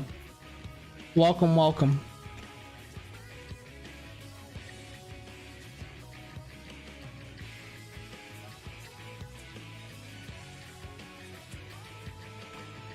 I don't blame people for celebrating it. Fuck all people actually know what the fuck it's about. There's a lot of things about our history though, dude. I mean, you can look at the entire world, right? You can look at the entire world and the scope of it and all of our history. And as you said, victors do write the history. But just look at the world itself, right? Ancient civilizations, landmarks and monuments, shit we don't understand or know. Right? I mean, even in the Outback, there's like probably some shit there you guys don't fucking understand. That's just life. You keep hearing how much suck is better, and Snow Plush, dispel the rumors. Like, don't even worry about that. I need a gear command. There's my gear though. No, I'm stunned. But yeah. No, Suck didn't get fucked. What happened was, so Succession Kuno had a lot of abilities that didn't use stamina, and they went further than, you know, they had intended, because they had a lot of travel, they had a lot of mobility, a lot of movement. They still have their damage. I don't think they nerfed their damage. They just added stamina to some of their abilities. The one thing I don't like about Succession Kuno when I play it is I don't really know it. I played Kuno and also wearing DP gear. Feels super squishy in PvE or PvP. I need to get my evasion up, but nah. Well, the thing is that I'm trying to get these gloves gone. I'm trying to replace these with levers. Yeah. So they're just a placeholder. My gear's really out of date, because when everybody else was like, man, I need to get gear, I was like, yo dog, you remember that potion piece that was pre-pity and I farmed it all? Yeah, I did that shit. And then 2 months later they released pity, so you know, it was bad, man. But I got enough Caphras to Caphras tin my chest piece, you know, so that's a thing. And I got 2 infinite potions, so. And then I was like, you know what? Who needs gear? So I went and got compass and map, because I'm dumb. Don't do what I do. Get gear.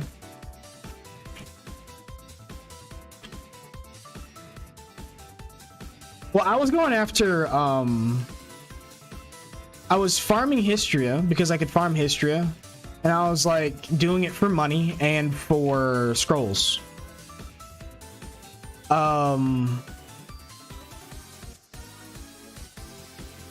I just, you know, I happen to be there, and now I have everything.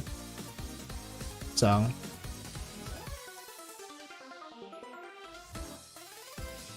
You have over 700? That's friggin' awesome, dude. But to answer your question, Snow Plush. Hey, love, how's it going? To answer your question, Snow Plush, I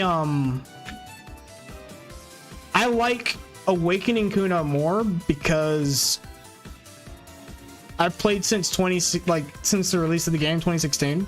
I've played a plethora of classes, like freaking. I've played too many classes, as you can see. Like, fuck my life, right? Like, why am I playing all these classes? And I started off. Do I PvP much? I do Node Wars. I enjoy. I just enjoy Awakening a lot more, though. I've always enjoyed Awakening a lot more. I'm actually going to start doing Node Wars a lot more with my guild. I've been doing it sporadically because of work schedule, but I kind of want to do it more because I've been enjoying it. I also have my Hashashin tagged, so I might use it as a brawler. If I had real gear, I'd be able to answer more questions regarding that and more experience, but I hadn't really touched Kuno for quite some time since the release of, like, a few months after the release of its Awakening, because I was a witch main. And I liked Kuno, and I played Kuno when it originally released in the game. And then I stopped playing it. So I played Kuno when it was originally released into the game. And then I went back to my witch because I really love my witch. And then they started the Awakening schedule. I was getting fucked on the Awakening schedule, so I played Berserker when it came out because I thought the cannon arm was cool, but I didn't like it too much. And then Kuno came out, and I enjoyed Kuno. It was really cool. I played it for a bit. I unlocked its Awakening because, hey, you know, I'm still tapping my foot here like Sonic, waiting for Witch and Wizard Awakening to come out. So as everybody got their awakenings, I just had to sit around and cast fireballs and then get put to sleep when somebody decided to look at me.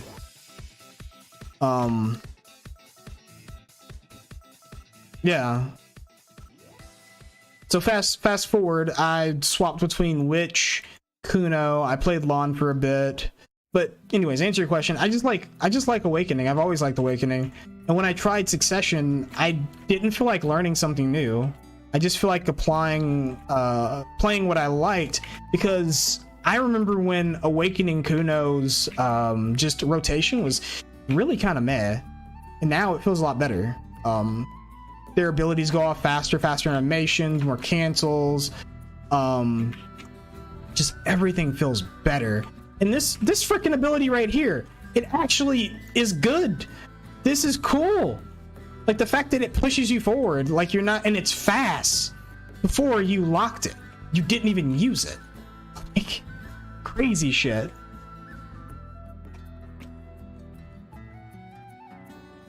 Snow, he's a massive shitter that goes bullying in Arsha with his friend. Whoa, whoa, whoa, whoa, whoa. Whoa, whoa, whoa, whoa, whoa, whoa. Whoa. That's rude. All the people we fight have way more gear than us. Alright? I don't want to fucking hear it.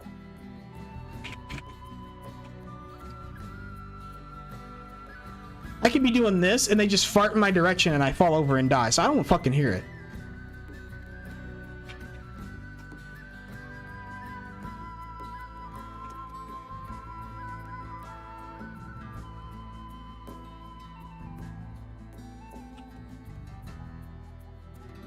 But I could have pinned Liebers. Like, honestly, I could have pinned Liebers already, but I don't do the I did the guaranteed pin for just my headpiece because Labresco was coming out, so I could just have the headpiece because I had like 15,000 Caphras just sitting around.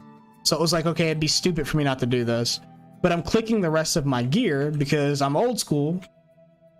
I don't mind clicking, and I know that eventually I'm gonna need those stacks. Like, if you played this game back then, you know you're gonna need stacks. You're not gonna get away with some guaranteed system all the time. You're gonna have to click to get shit, and that's just the way it is. I mean, you can use money. I could farm silver, but I mean, what's the fun in that, right? You pussies don't like slots.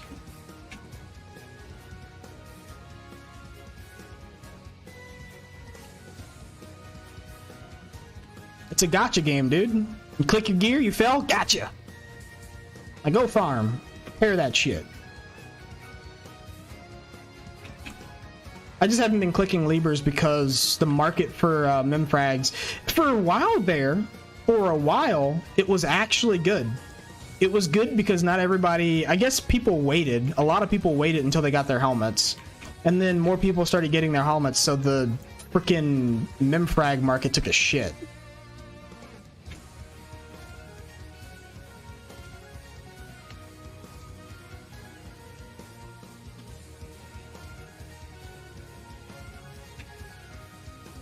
He's Liz.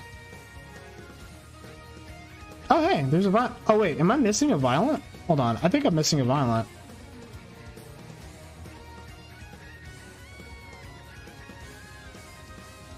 There's one over here, huh? No, there's not one over here.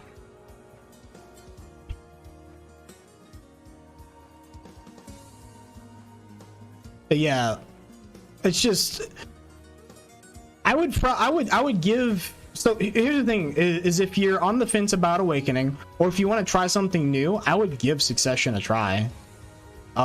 Personally, I wasn't too big on it. Oh, my flask is gone. That's right. Personally, I wasn't too big on it. It was one of those things that was kind of hit or miss with me. Like it was like, you know, like it's like, it's not that special, right?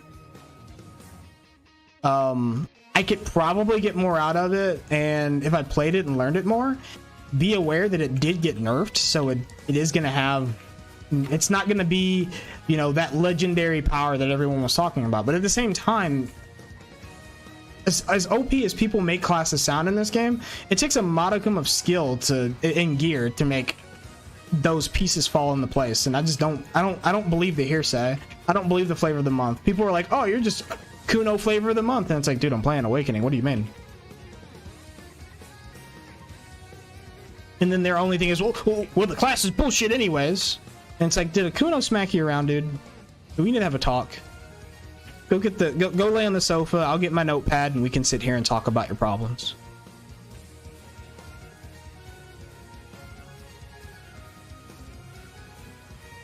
I did give Musa a try again because I originally played on Musa when I first, well, not when I first joined the game. When I first played the game, I played a Tamer, and then Musa came out with Medaya, and then I played it.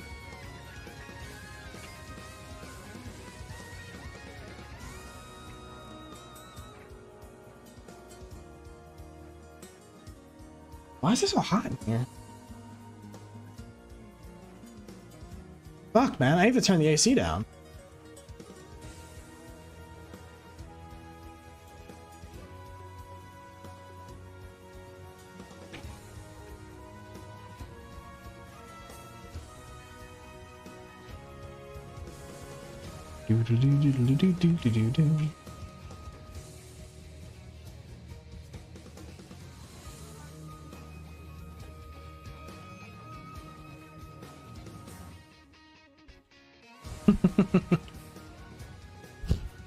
They seen you grind it and we're like, man, we gotta give this poor dude's pity pots. What do you mean? I got the potion before pity pot, man. Oh, you mean they saw me grind it and they saw how bad it was? Dude, how HP potion was worse. HP potion was so bad and I am so slow right now.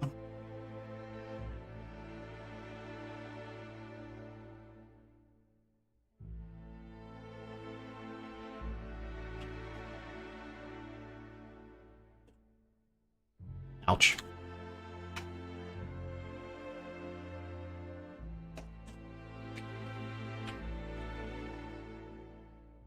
That's not what I meant to do. Ah! Ah! Ah! Not like this. See, I told you, he just comes out of nowhere like, I'm the Juggernaut, bitch. Fucking lands on me.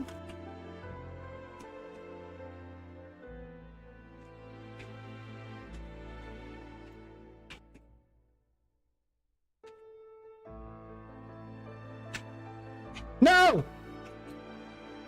Don't look at me! Holy shit. Oh, hey! He dropped the weapon!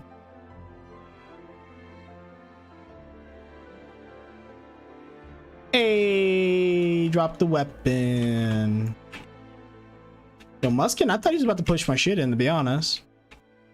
I thought that was it. He landed right on me and my HP dropped to like 50% when he came out of the portal. And all I can think is, how could this happen to me? I made my mistakes.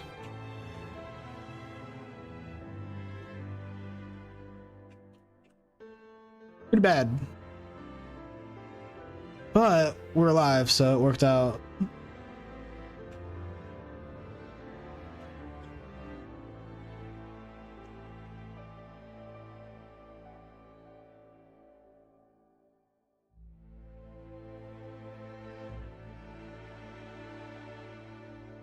I'm just gonna keep this barcode spot warm for him. If he comes back, I'm like, yo, dog, you can take it. I was just keeping it warm for you, man. Don't call in the boys. I know when it's time to go.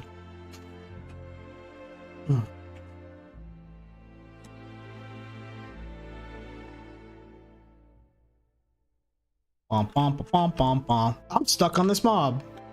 The hell you say? Sun always comes up when I find where I'm heading. Oh, dude, right? Fucking seriously. As soon as you get there, it's like, ooh, sun comes up and it's like, okay, that's nice meme game. Nice meme. Dude, it's okay, man. If the arrows blot out the sun, you can fight in the shade till they hit the ground. Easy, dude. Wouldn't be so bad if there was some shade to move between. Not this time. Yeah, wait for cloud coverage. Wait for cloud coverage. I had to do that with a horse once. I was like, I wanted to go and like check horses, and I had to wait till the clouds came over the horse so I could go to the horse to tame it, to then check its stats to see if it was any good, to then discard it because its stats are terrible.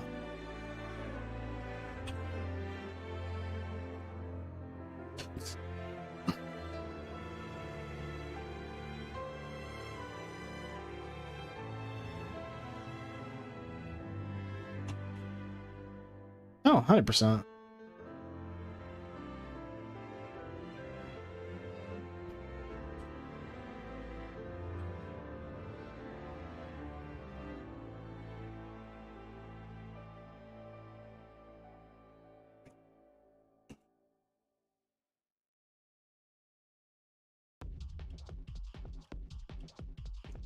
Oh, this is a good song right here, dude.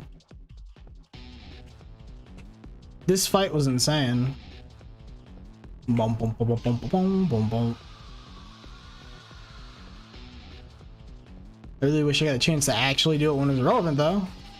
It's neither here nor there.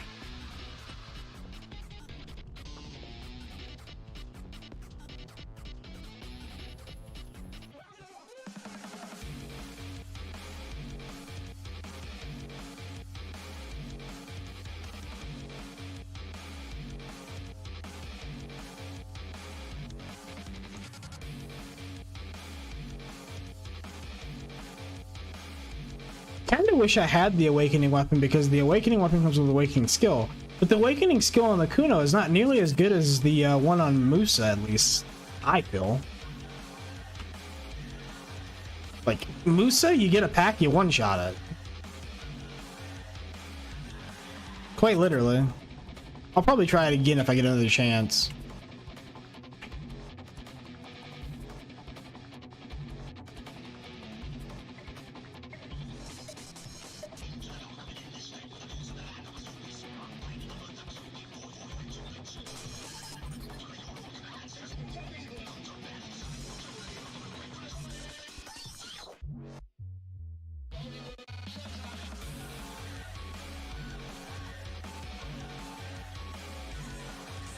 Hey, we got a bell, dude! For whom doth the bell toll?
Why not?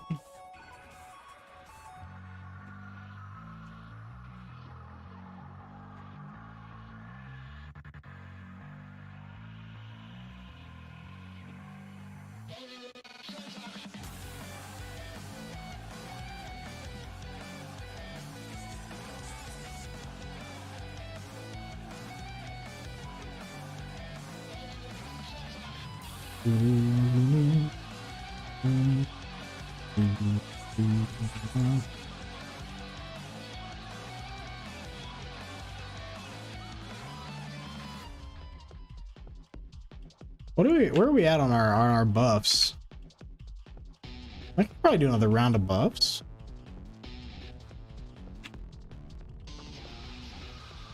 Maybe. Wop wop wop.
Pop buffs for Bell. Oh. See, Simon, I'm doing a much better job of looking at my chat this time around, man. I was on point, dude. Doing it, man. I started like slipping out of it, and I was looking at my chat like dude looks at his chat. Okay, he's not that bad, actually. Even though he has Zia read all of his chat.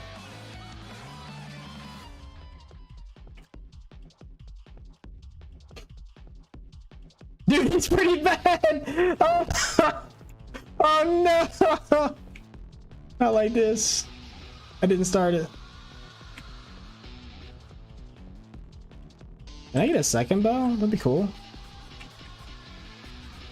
Blah, blah.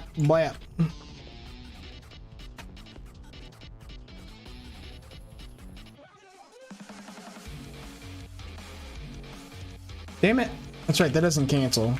I keep forgetting that Midnight Shuriken does not cancel into C-Swap. What I mean by canceling the C-Swap is, Simon, when I do this, it means I fucked up, right? So swapping weapons, if you do it while moving, you actually, when you pull out the Awakening weapon, it's a block. It's a frontal guard.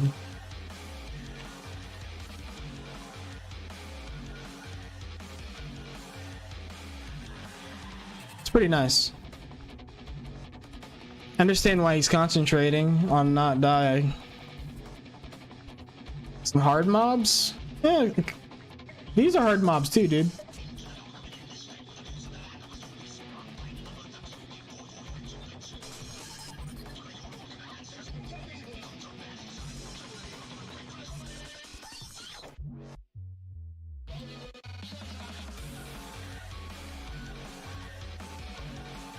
From my gear level, man.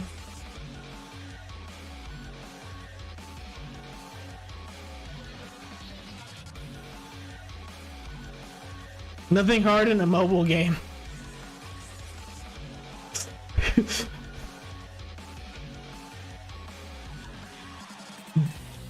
Fighting that bomber V-Blood dude, don't fight him on stairs, targeting is 50-50. Oh shit. What the fuck? No! What's going on? Not like this. Muskin, chill, dude.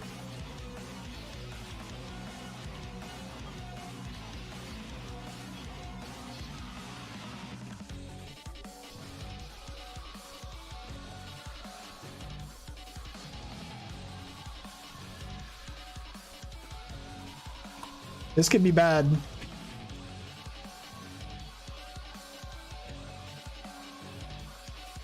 No, no, no, no, no, no. Got it. Woo! You stunned me. That wasn't cool, dude.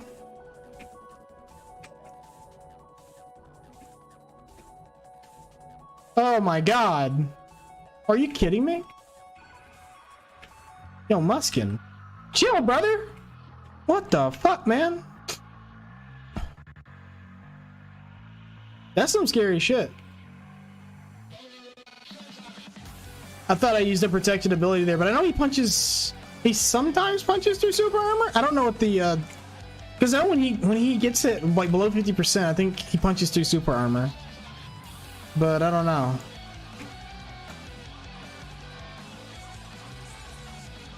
Doesn't matter anymore. He's dead. He's dead, Jim.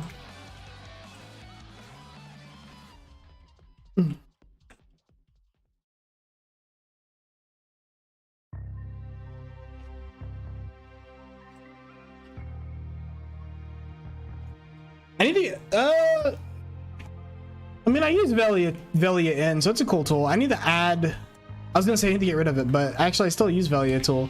I need to add Gear Moth to there.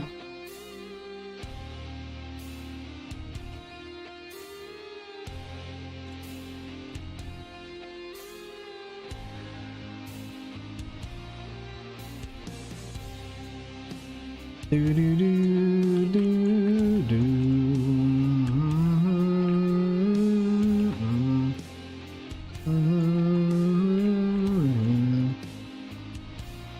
No! Nobody saw that.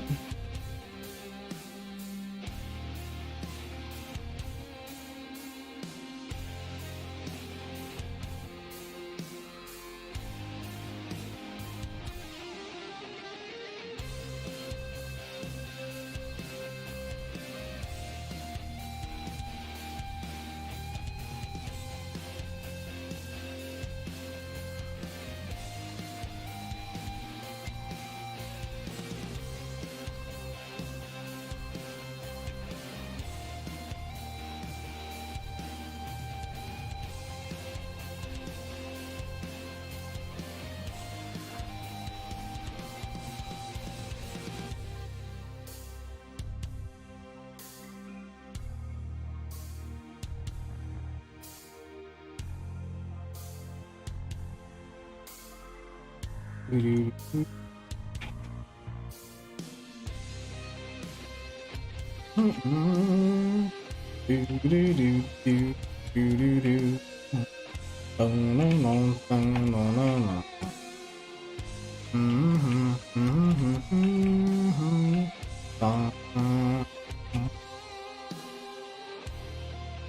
want to get my pins, my pin levers. I'm gonna get my gym set up. I'm gonna get my cappers rolling, and I think I'm gonna farm stars in for 1,200 hours until I get some pin disto earrings. Easy life.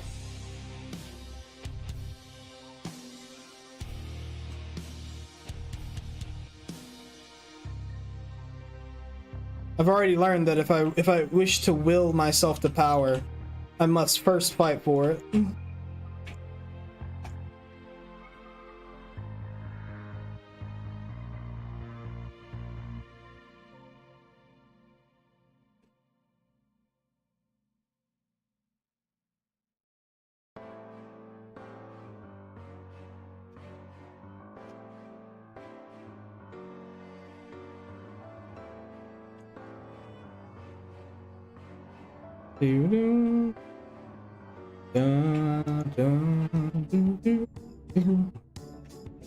Oh, sorry for the squeaking chair. I need to like figure out what's making my chair squeak like that.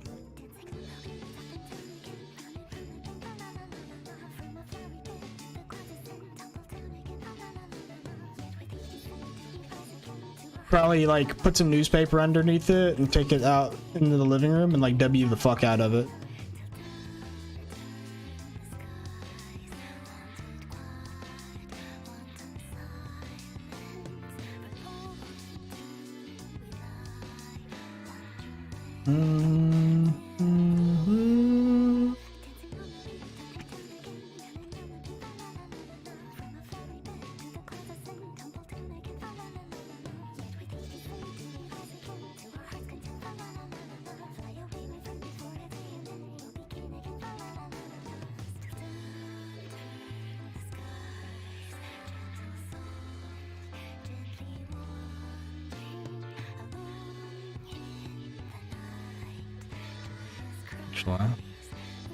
About to disappear anyways.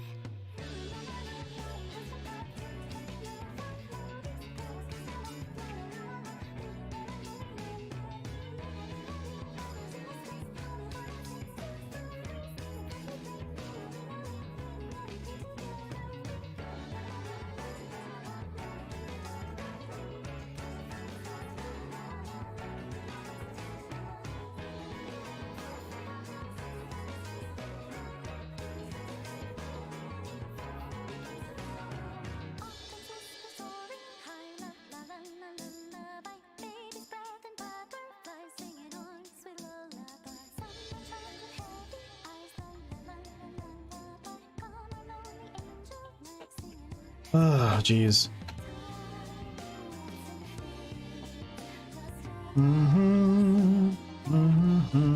This is the longest I've grinded in a while, longer, man. Wild.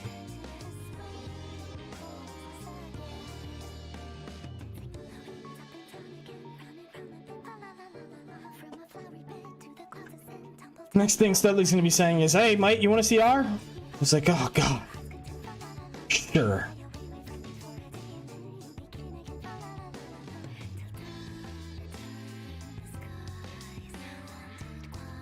I'm always down to CR, dude. Nah, no CR for you tonight?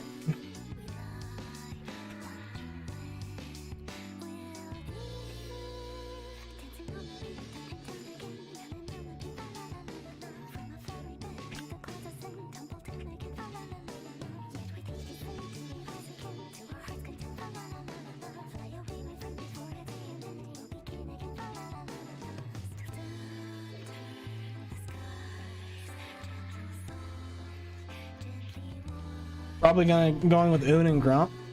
That's fucking rude, man.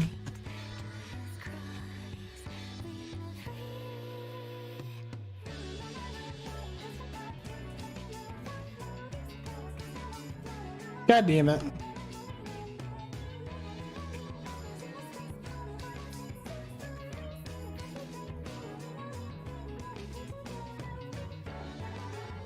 I mean, if they're doing CR right now, I'll go do CR with them, and then I'll keep your spot warm. And as soon as you're available for it, I'll bugger off.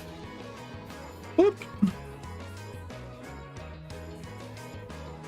Nobody loves Dev, you know what I mean?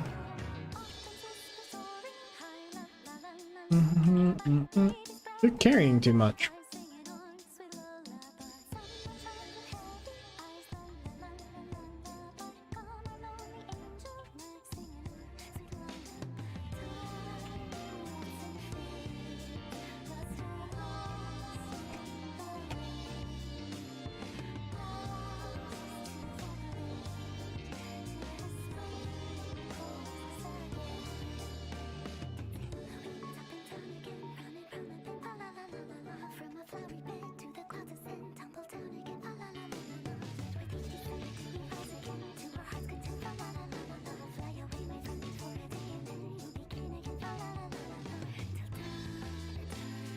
Ow. Hey, got another bell, dude. These things hurt when they punch you in the back. We only got like 350 something DP, right? Yeah, 57. That hurts. Oh. Be back.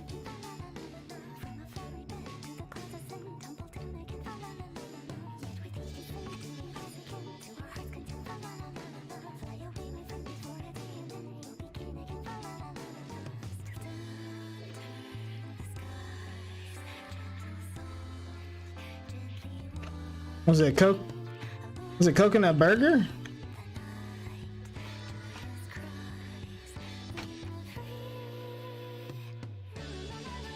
Da-da-da-da.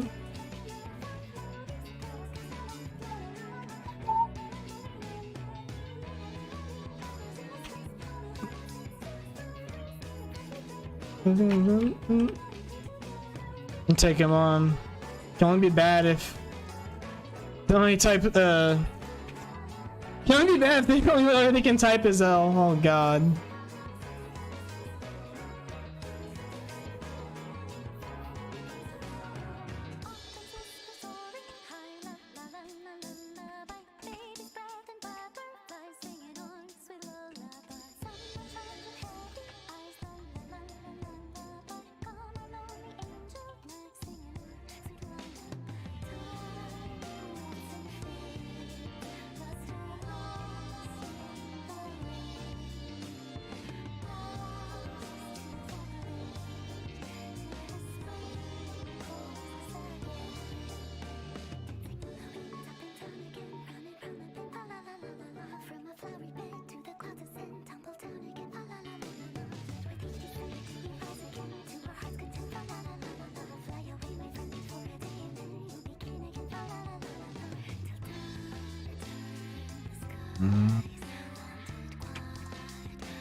But yeah, I can't really beat up anybody in a siege guild, mostly because I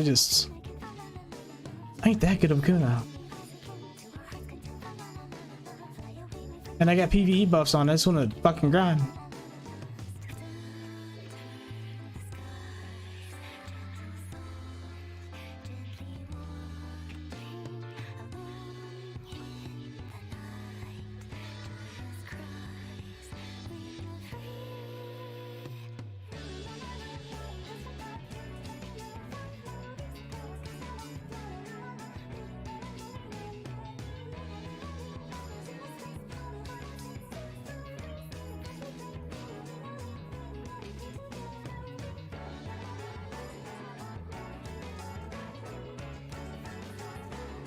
Yeah, they don't love you. Lost Dudley. Ugh.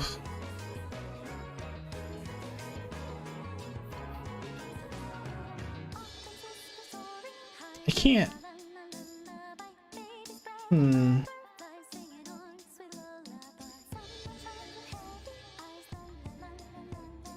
I can't go here though. Ah.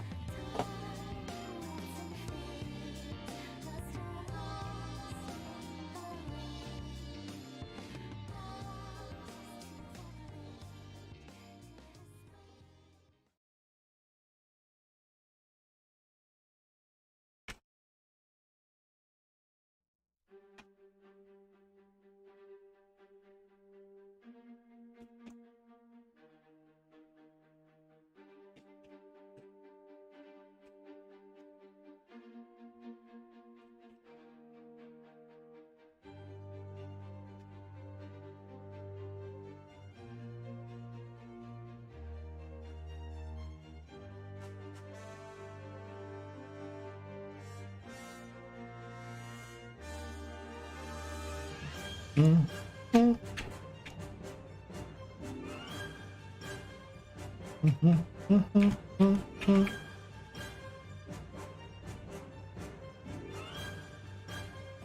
I haven't got any nails, by the way. Holy shit.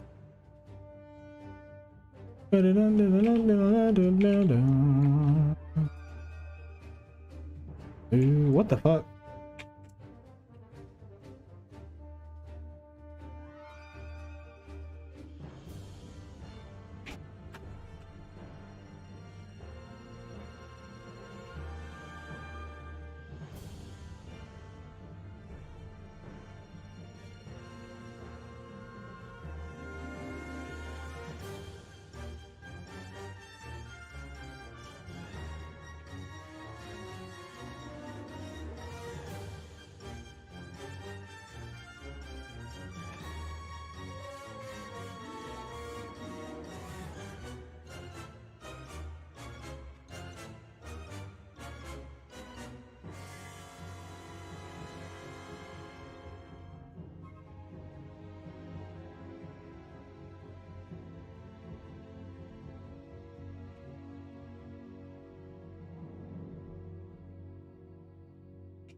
Might check one of the other servers because I want to pop this bell, but I need I need a castle rotation or a monastery rotation, whatever the fuck it's called.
I need to consolidate this a little bit without having a weapon.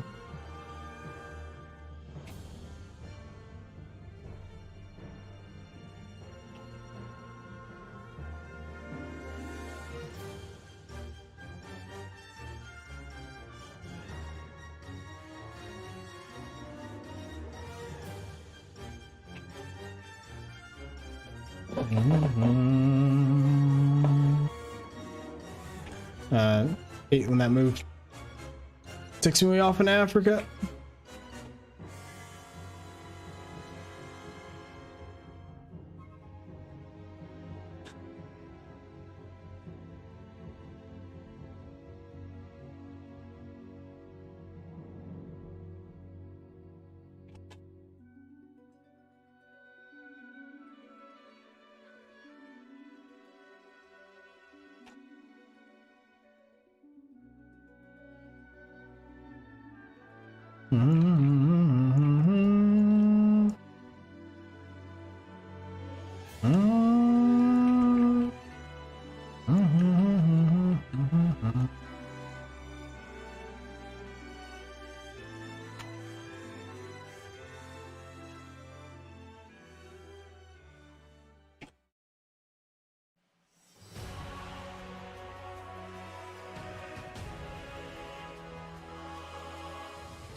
Kind of want to try cups, man.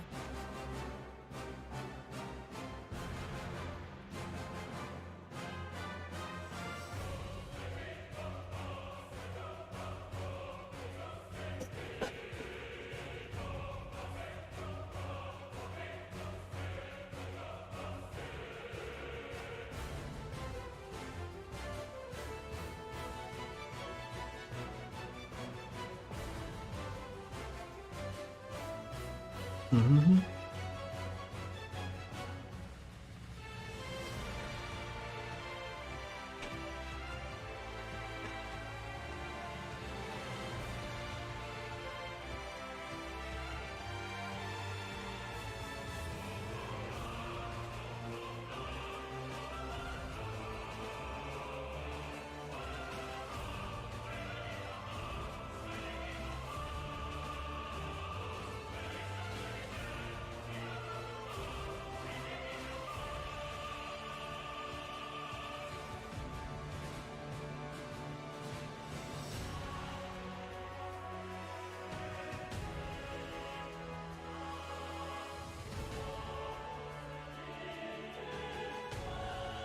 So let's head back up to the monastery. Let's see if we can find a channel where it's open.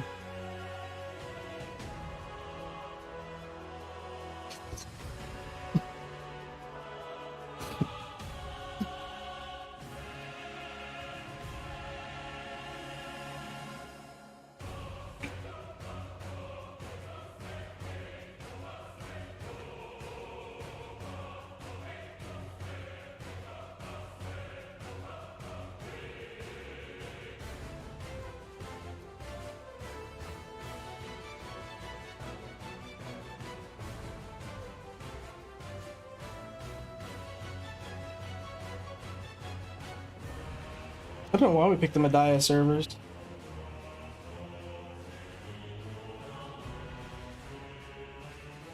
Oh.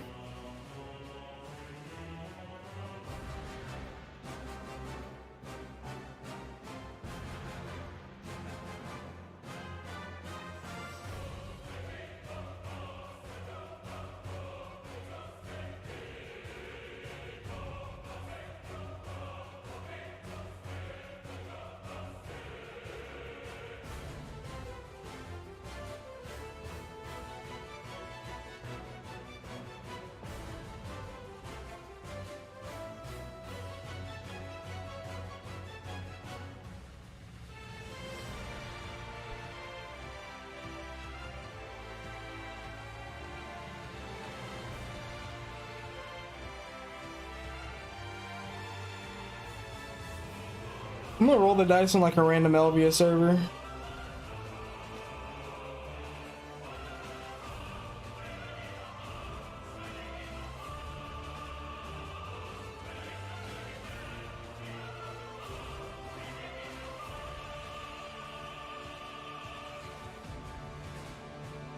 See white dots in chat. I see a yeah. We a dude from Eviscerator. So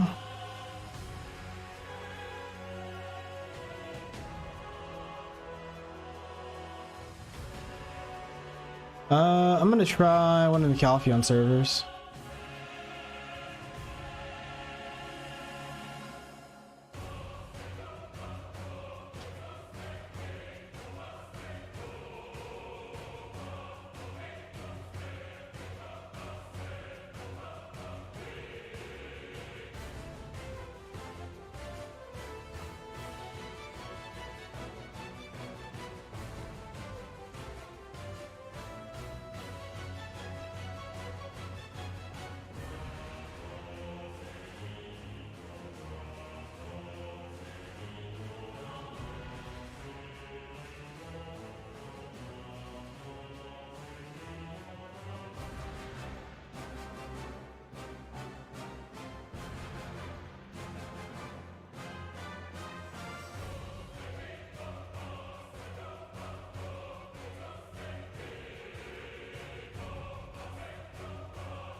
I think so many people be grinding freaking and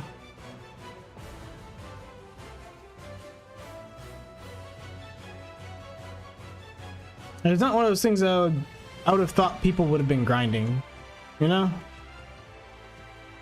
It is what it is though.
It's short enough though.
Here we go.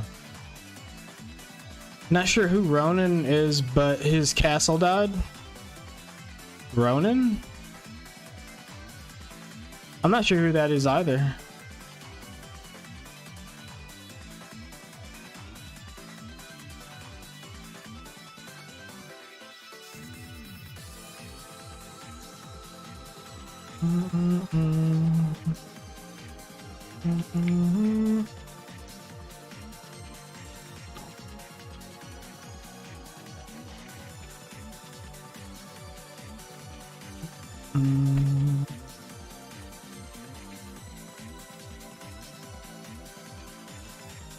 This horse should be fine. Oh, this horse isn't fine. Oh shit. I didn't think I'd bother his horse in there.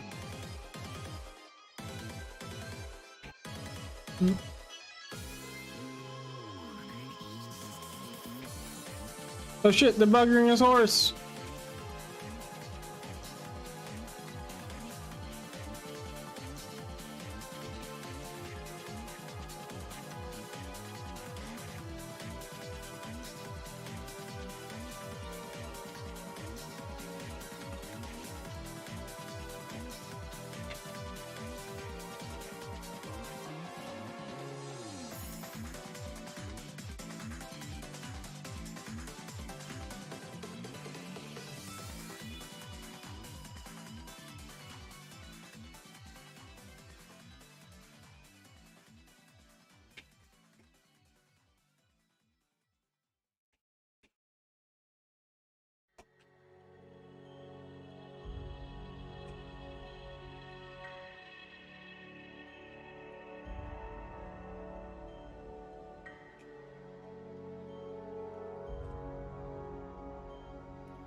Oh god.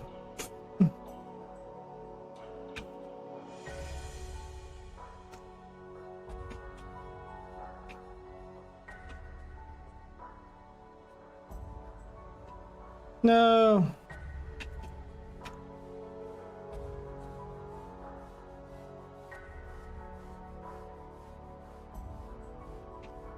I feel bad now.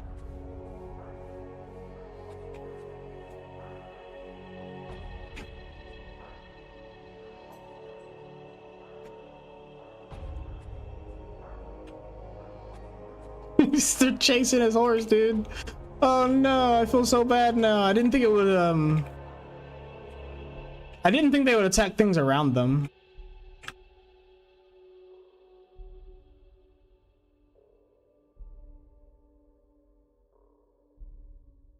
You know what I mean? Like, I didn't think they'd, like, attack enemies that were not in your party. I thought they were kind of like scrolls, you know? Like, they just attack you. They only interact with you or could hurt you, and you can only hurt them unless they're in your party.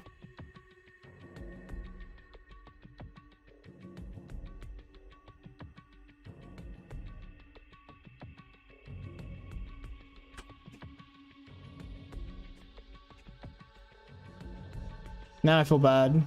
I just wanted to use the castle because it's so convenient. Like, they don't go very far. They don't spawn in some awkward position. They're just right on top of you.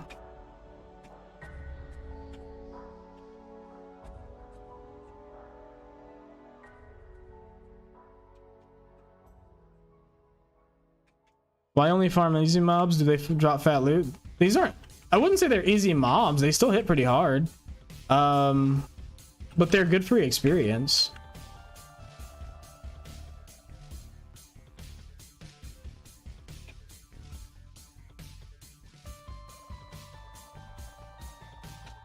Like, I just have gear for them. They're still like level 60, what, 65 or some shit.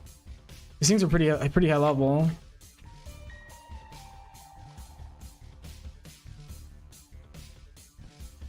You can farm them, it must be easy.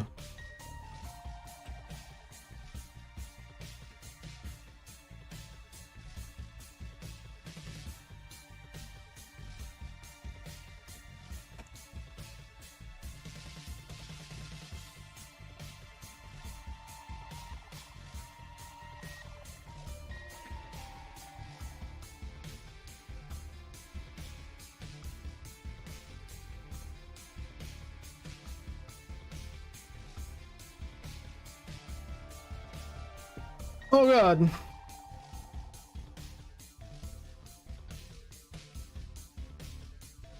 Can I be executed this time? What do you mean?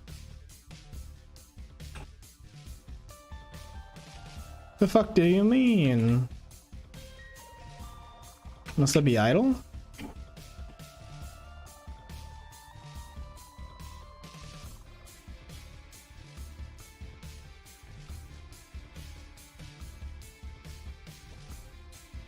Mm-hmm.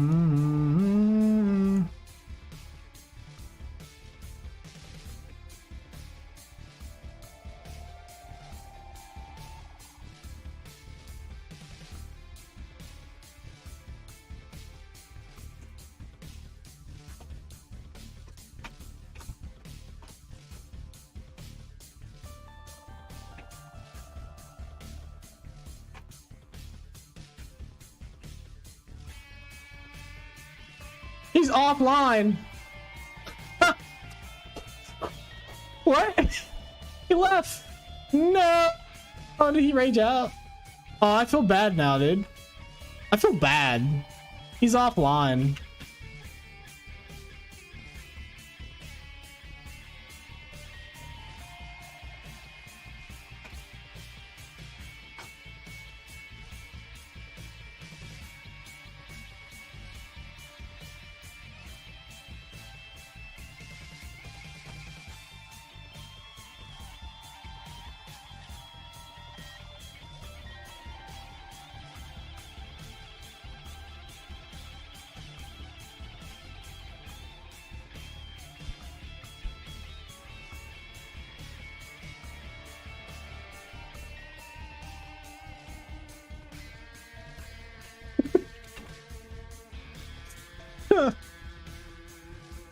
Oh no.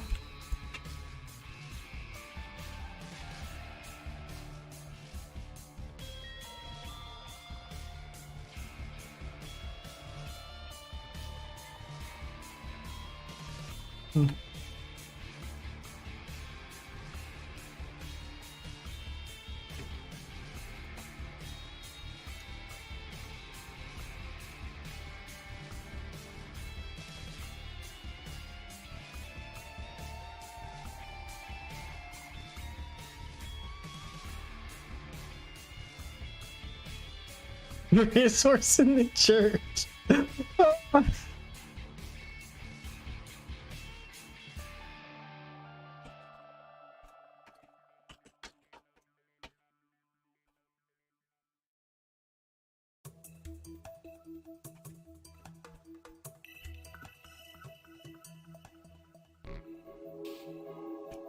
Yeah, that was the PoE soundtrack. Sorry, Studley. That was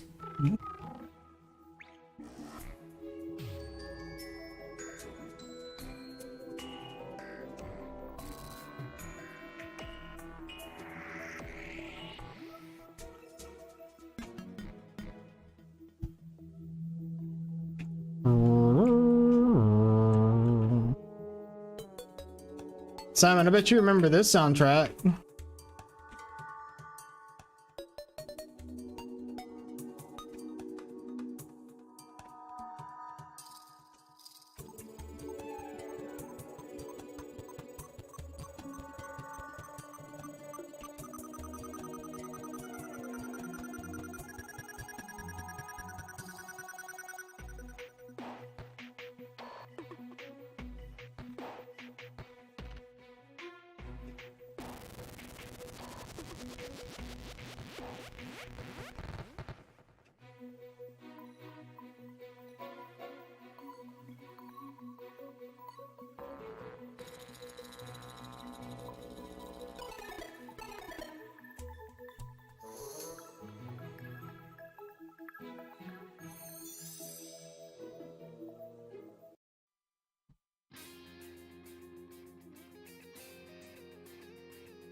I want to make my striker look like Kin from Street Fighter, dude.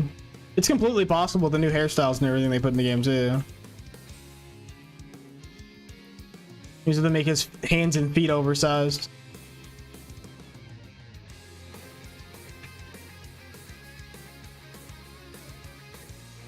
I bet I could make like the entire an entire Street Fighter based cast with my characters.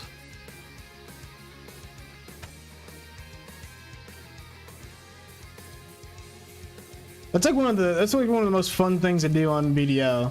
Is not like grinding and beating people up. It's making fucking characters with the character creator.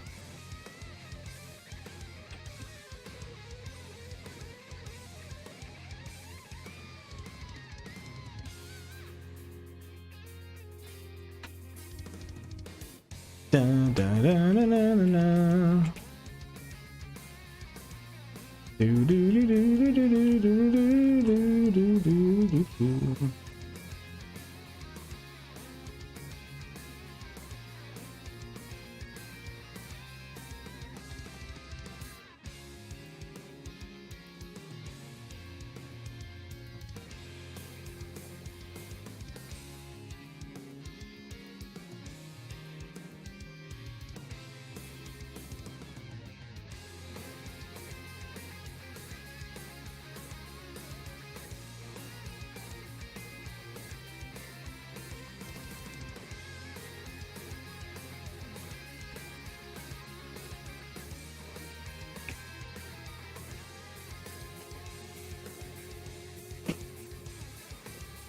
Hey, what's up? You alright?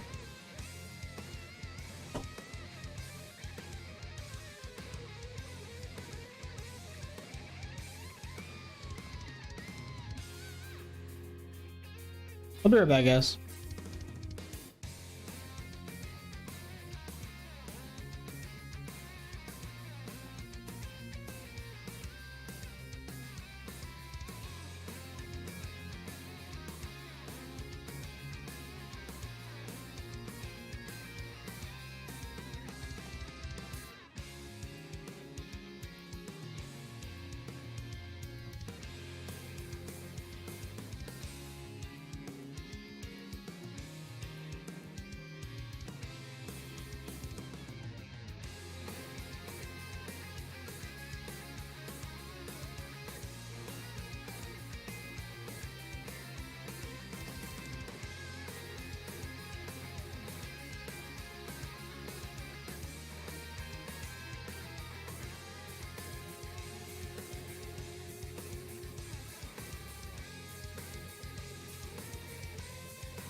Ugh, I'm back. One of the there's a few boxes that we hadn't unboxed, and one of them had a cleaning supplies in it, and somehow the cap of the bleach had somewhat come undone. So there's bleach all over the floor. We quickly cleaned it up, so no damage. But man,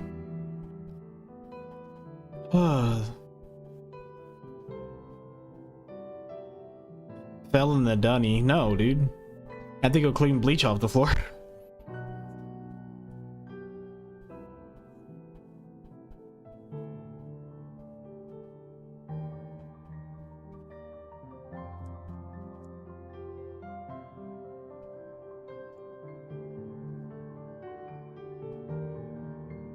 I'll be honest though, I thought she was just trying to be cute and distract me. And just get me to get out of the computer room and come off stream for a little bit. But nope, there's bleach all over the floor. I wish I could make it up.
Ugh.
God damn it. Love it.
I think I'm gonna swap over to my witch here and watch these videos you want me to watch, Simon.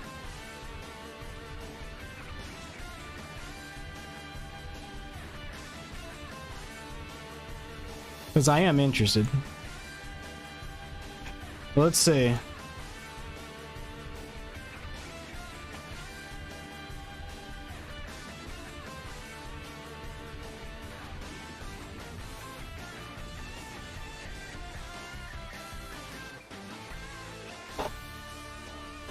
Wish I could auto stack this stuff.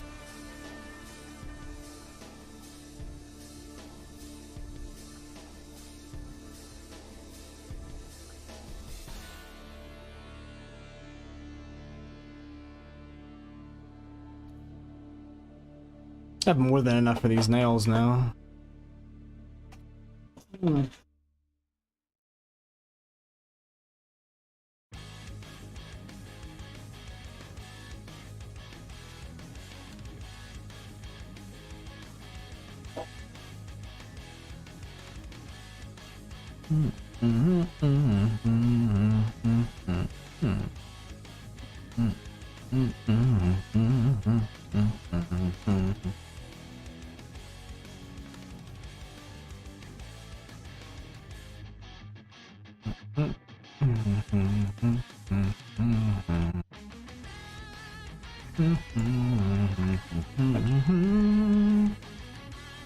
think they're simple alchemy, right?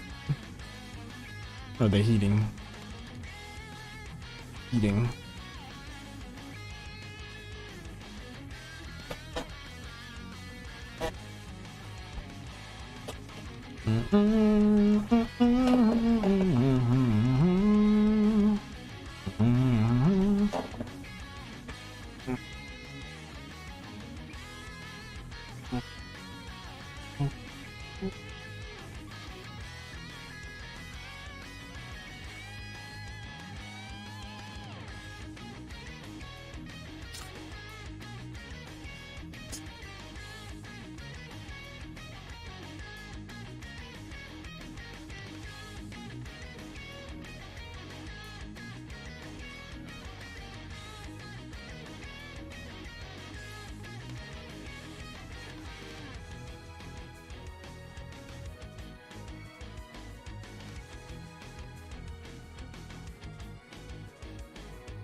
Yeah, let's take a look at this.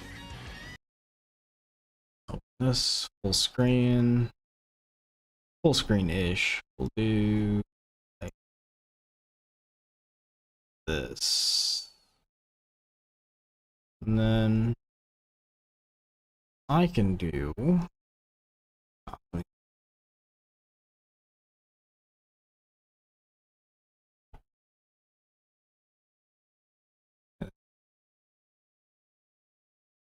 Two away, those 5, and then where are the nails?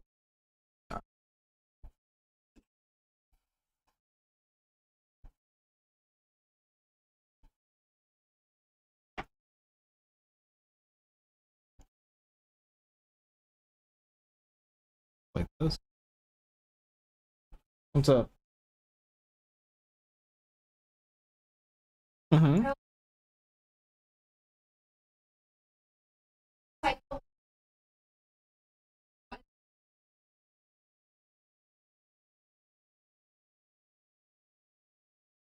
It's very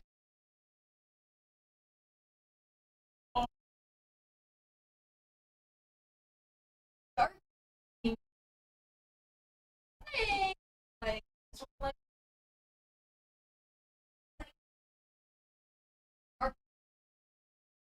Okay. Is this the thing that he?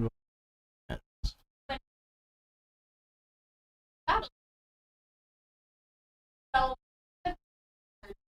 God.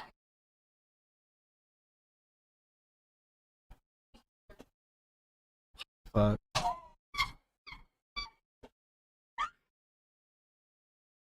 Uh, Yeah, this looks like it's looks like no one buying it.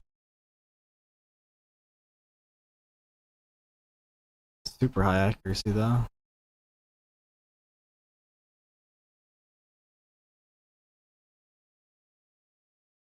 It's probably the next piece you want to go for.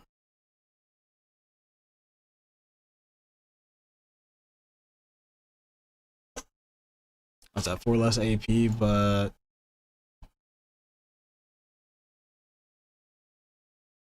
yeah, Because it'd be 35 with a pin ogre. Alright.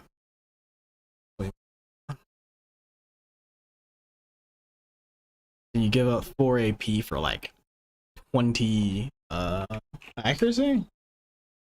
Is that what I'm looking at? 18 no. Yeah, 18 accuracy. Or not 18. I'm dumb.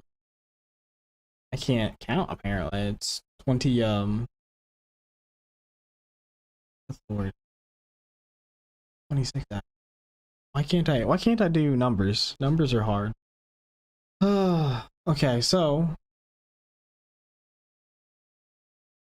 let's enhance them. Let's gamble. What's the worst that can happen? They blow up. Do I have any? I should have stacks, right? I should have tons of stacks. Actually, I should have the largest stack on her, right? I have a 23.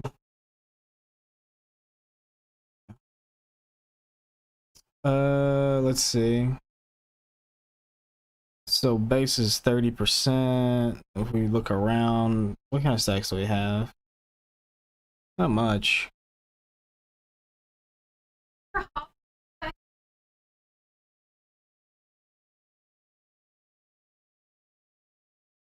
That should work. Rip.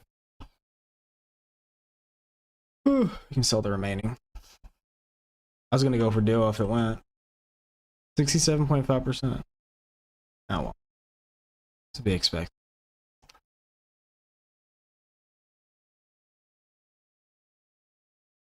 I'm gonna save them up to click them. What else is there to do? Oh yeah, I wanted to say how little money I made. Yeah, I made so little money. But that's not why we're there. It is what it is.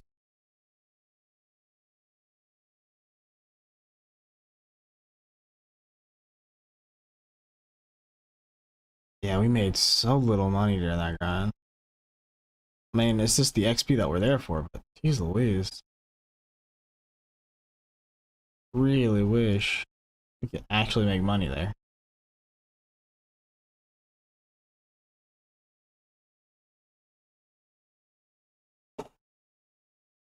But we can't.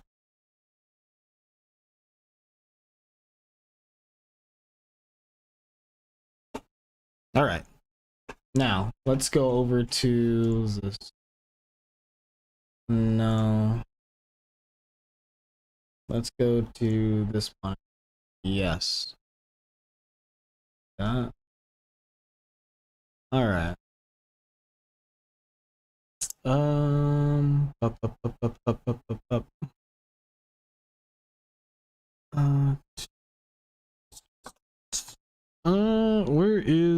Where are the videos? It said he dropped them in my videos thing. It's 2 trailers. Copy. Paste.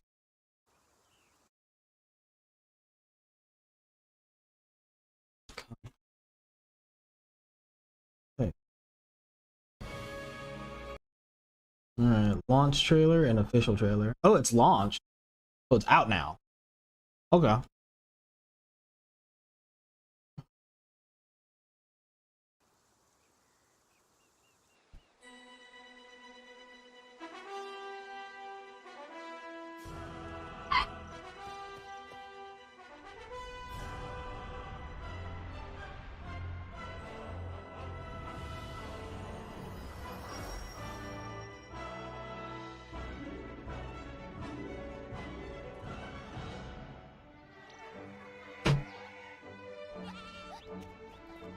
Yeah, it's very Studio Ghibli looking. So what is this exactly, Simon? You said there's crossplay between the phone and the NPC?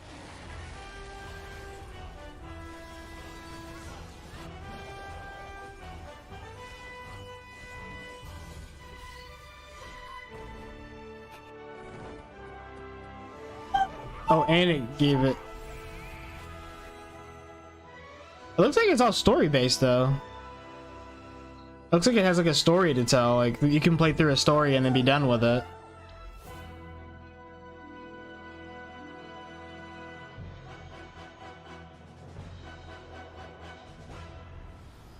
Have you played it at all? Netmarble? Yeah, that's Netmarble for you.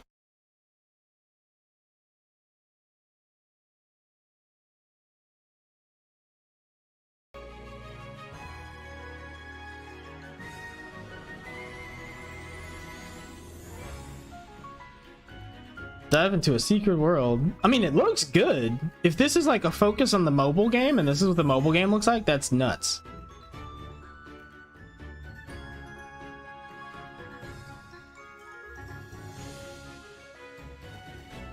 Autoplay? Hell yeah, dude. There's no point not to play it.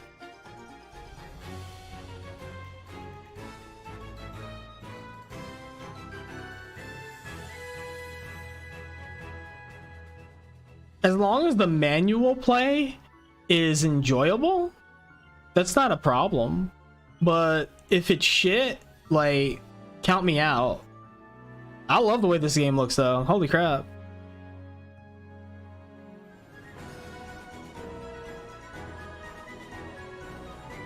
You can auto play it on your phone, and then when you're on PC, you can manual play it if you want. Oh, it's down. So is hopefully the PC version did good art for the Seven Deadly Sins mobile game. Yeah, but the Seven Deadly Sins mobile game was like just every other, like any other mobile game, unfortunately.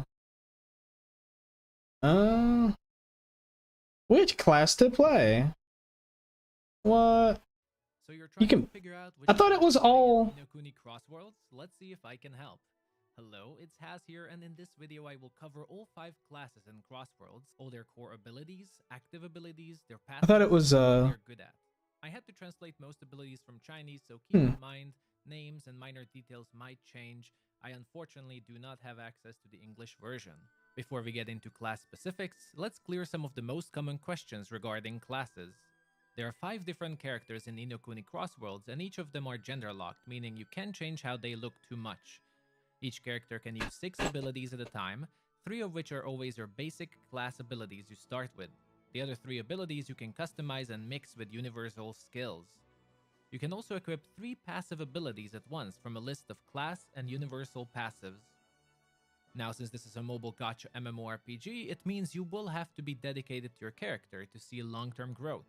For this, I highly recommend to choose your class based on your preference, whether it's visual or gameplay, as you will not have an opportunity What? to reroll later or use other classes. Dude, this is like efficiently, as you won't have WildStar. enough resources, even if you spend enormous amounts of money.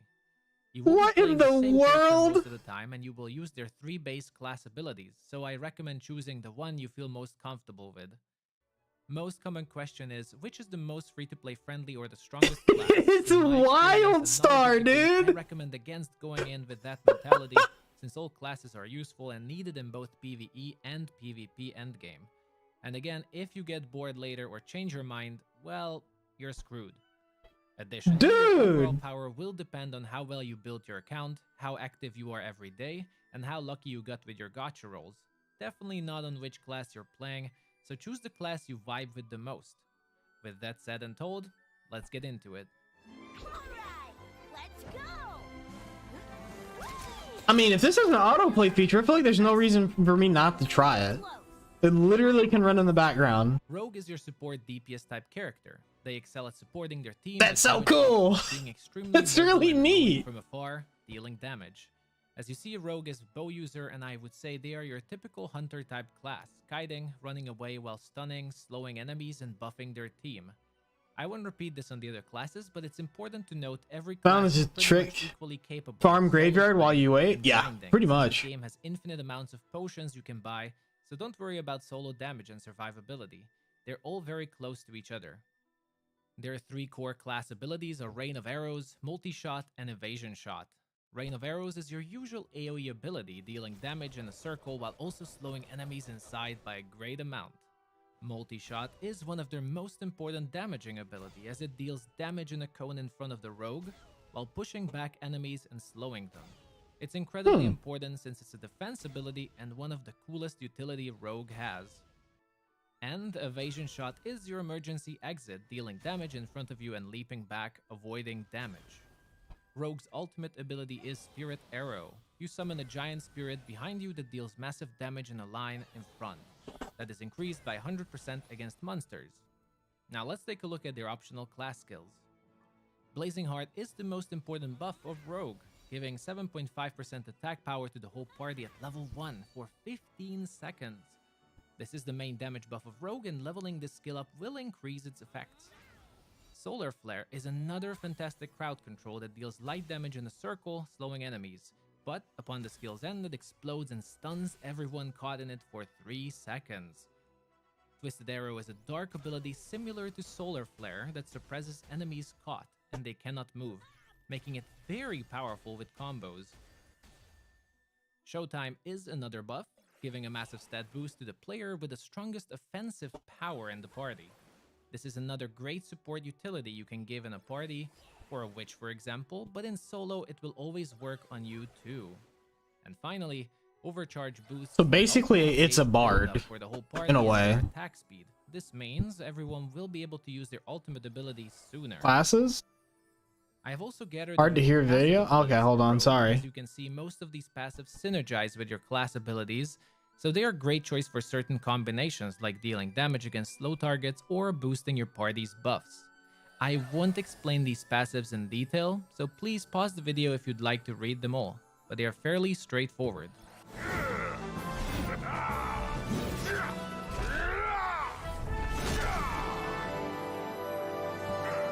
Are you ready?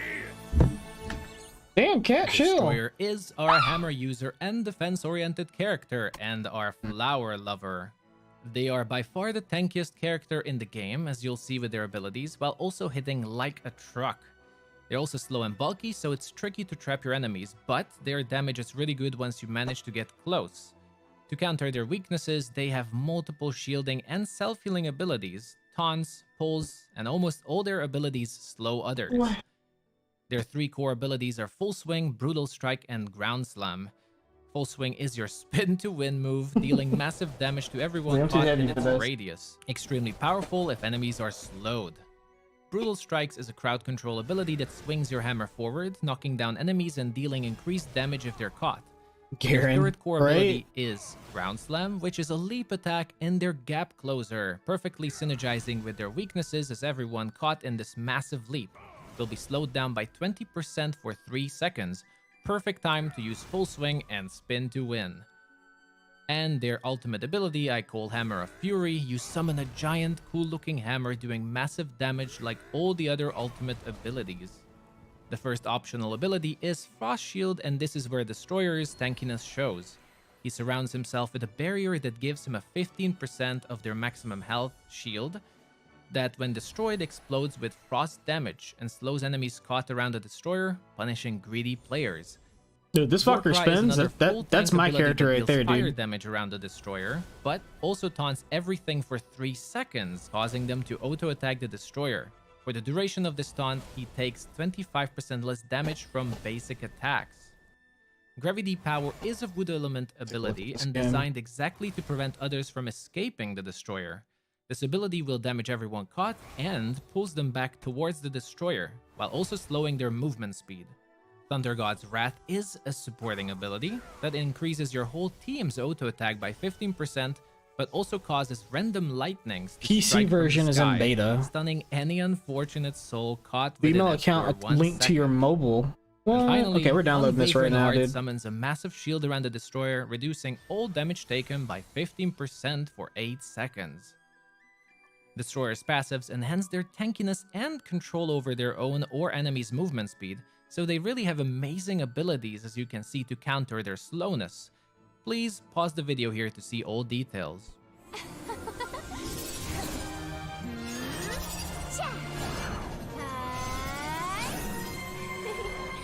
Time for a magical adventure. Next one is Witch, a lot of people's favorite. They are the pure damage class, the glass cannon type character focusing purely on dealing damage. They use a spear with the power of telekinesis to attack and inflict various kinds of debuffs on enemies. They have great mobility. There's and a damage, Studio but are very Ghibli selfish. collaborative There isn't much to say masterpiece. here, pretty straightforward. Oh, so let's see because their they did abilities. make the art for the game, Simon. Their 3 core abilities are Level Piercing 5 and Storm, Studio Dancing Ghibli's Spear, and collaborative Storm masterpiece. Spear. And Ni no Piercing Storm Kuni is a starts an damaging ability exciting in new line that chapter. Also knocks down enemies for Holy shit. 1.5 seconds. Dancing Spear is a cool channeling ability where Witch spins around damaging enemies in AoE and gaining a 10% damage reduction while doing so. This is great for emergency defenses.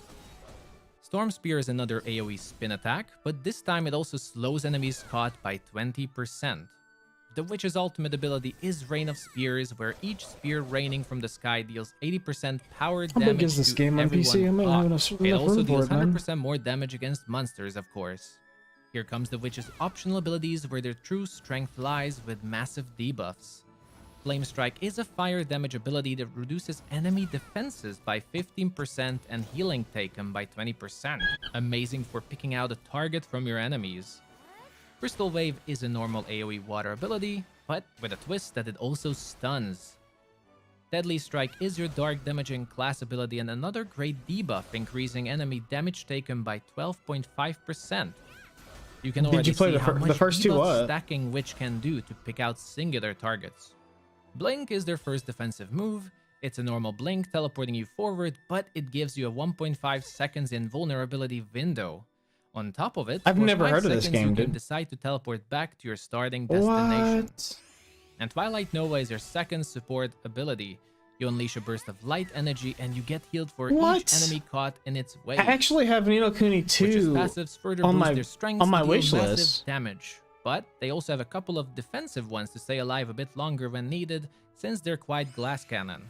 Once again, please pause the video here if you'd like to read them all. When did I put this on my wish list?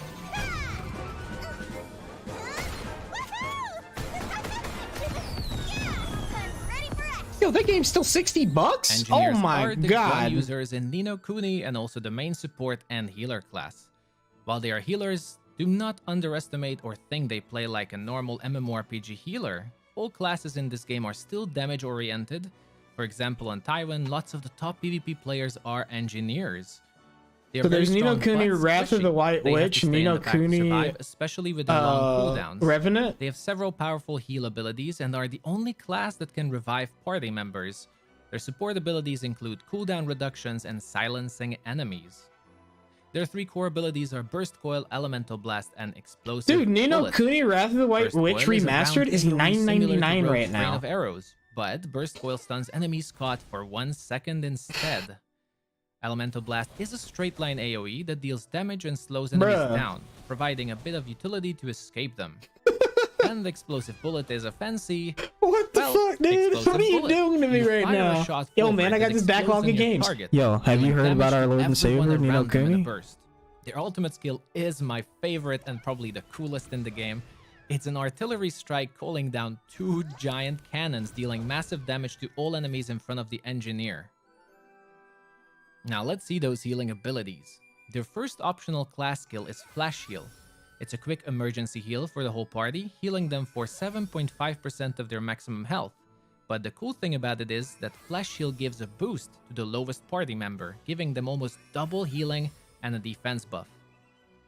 Jammer Pulse is an offensive support ability. You summon a gadget that deals dark damage to enemies caught and also silences them. Silence is very powerful since it disables all active ability use of enemies. Now here comes the big one. Resurrection is the one and only way to resurrect dead party members. It heals the whole party for a large amount of health and also revives your dead party members while giving cooldown reduction to them. Time Leap is another support ability and specialty of Engineer. You use the power of time to reduce everyone's base ability cooldowns by 30 seconds and increase their skill damage along with it, making it one of the most powerful buffs in the whole game. And finally, Healing Tree is your healing over time ability, giving all party members in range 2.5% health every second. Heard you like some Engineer's Studio passives are Ghibli. It actually would be pretty a shame unique if in someone the way told that you while about a some new of them game do from them. increase Oh their healing no. capabilities to be amazing support, but they also have a good variety to help them be more aggressive if you choose to be more DPS oriented. Please pause the video to read them all.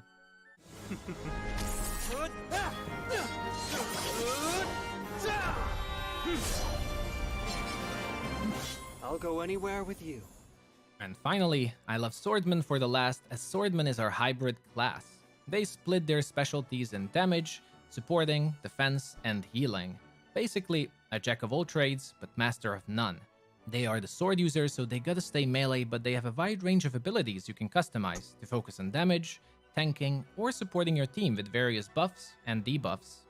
Swordman is excellent choice for players who'd like to have a good variety of gameplay to choose from. Their 3 core abilities are Flash, Flying Slash, and Spinning Swords. Flash is a flurry of attacks around the Swordman, dealing damage and also inflicting slow to enemies caught. Flying Slash is another close range attack, applying additional movement slowing to enemies.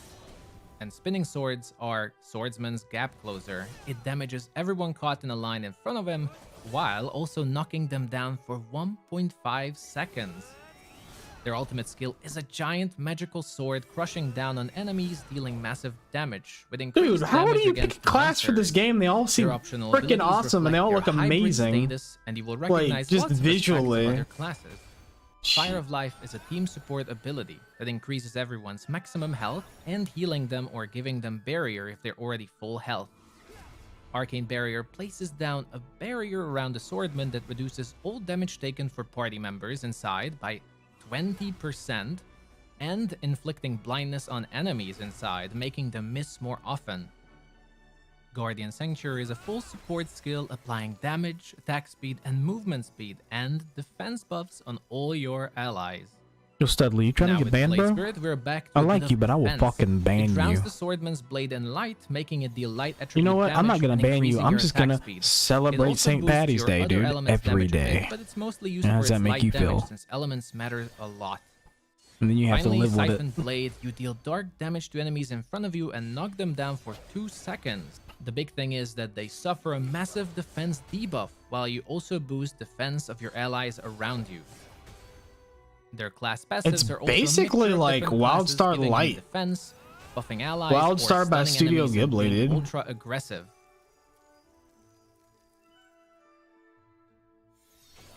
But that is the final part of the video. I tried to make it somewhat short and straight to the point, so I hope it helped you see clearer how classes work in Ni no Kuni Crossworlds and what they specialize in. I tried my best That's so translating and cool, showcasing dude. all abilities and classes in the What game in with the the resources world? that are available to me. Sadly, I do not have access to the English version of the game yet. I will be releasing guides to prepare for launch, make sure you know everything, what to do day 1, what mistakes to avoid, etc. So stay tuned for that series as well. Let's see, I'm gonna download this If now. you How have big any is questions, this? leave it in the comments section and I'll do my best to answer.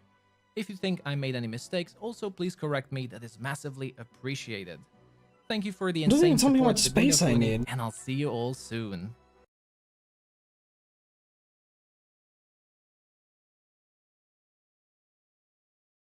$10 gigs? Oh, I think I have enough of that. I was gonna install Monster Hunter.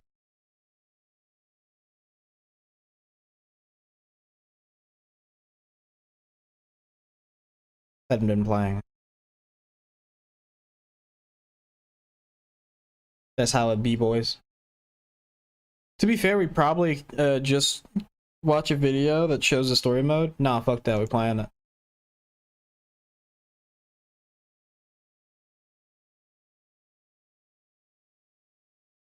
I'm downloading it for right now. Both of them.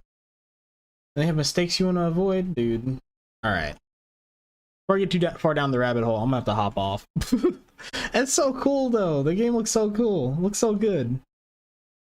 Who shall I get with the hosty with the most? Shouldn't freaking that one guy be streaming? What's his name? What's his nuts? Gucci.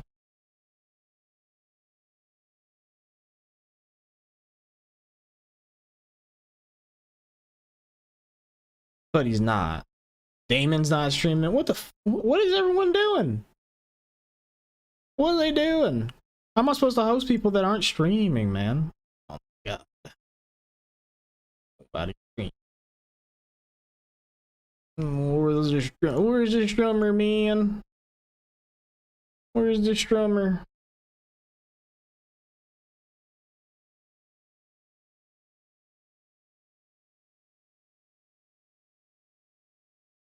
This guy is blind. Wait, what? It's too early? What the fuck? When your castle decays from you playing... You know, Kuni, I can take your shit. This fucking guy in playing succeeded. He got me, boys. He fucking got me, dude. I'm gonna, I guess raid somebody that... Let's see. Who should I raid? I don't know, man. Maybe I just might end it.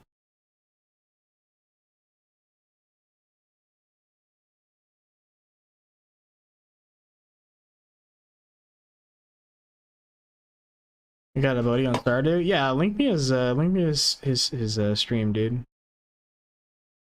Oh wait, no, never mind. Never mind. I got somebody I'm gonna host.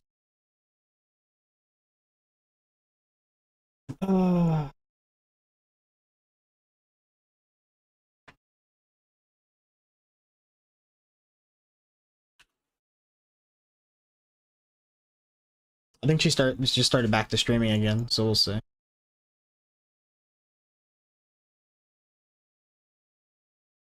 Yep.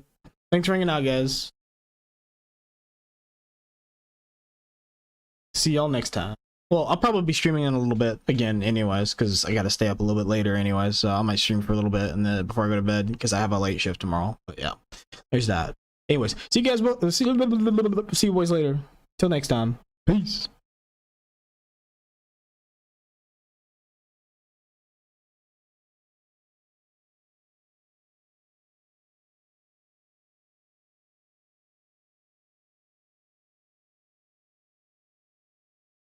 Yeah. Like 3 to 11.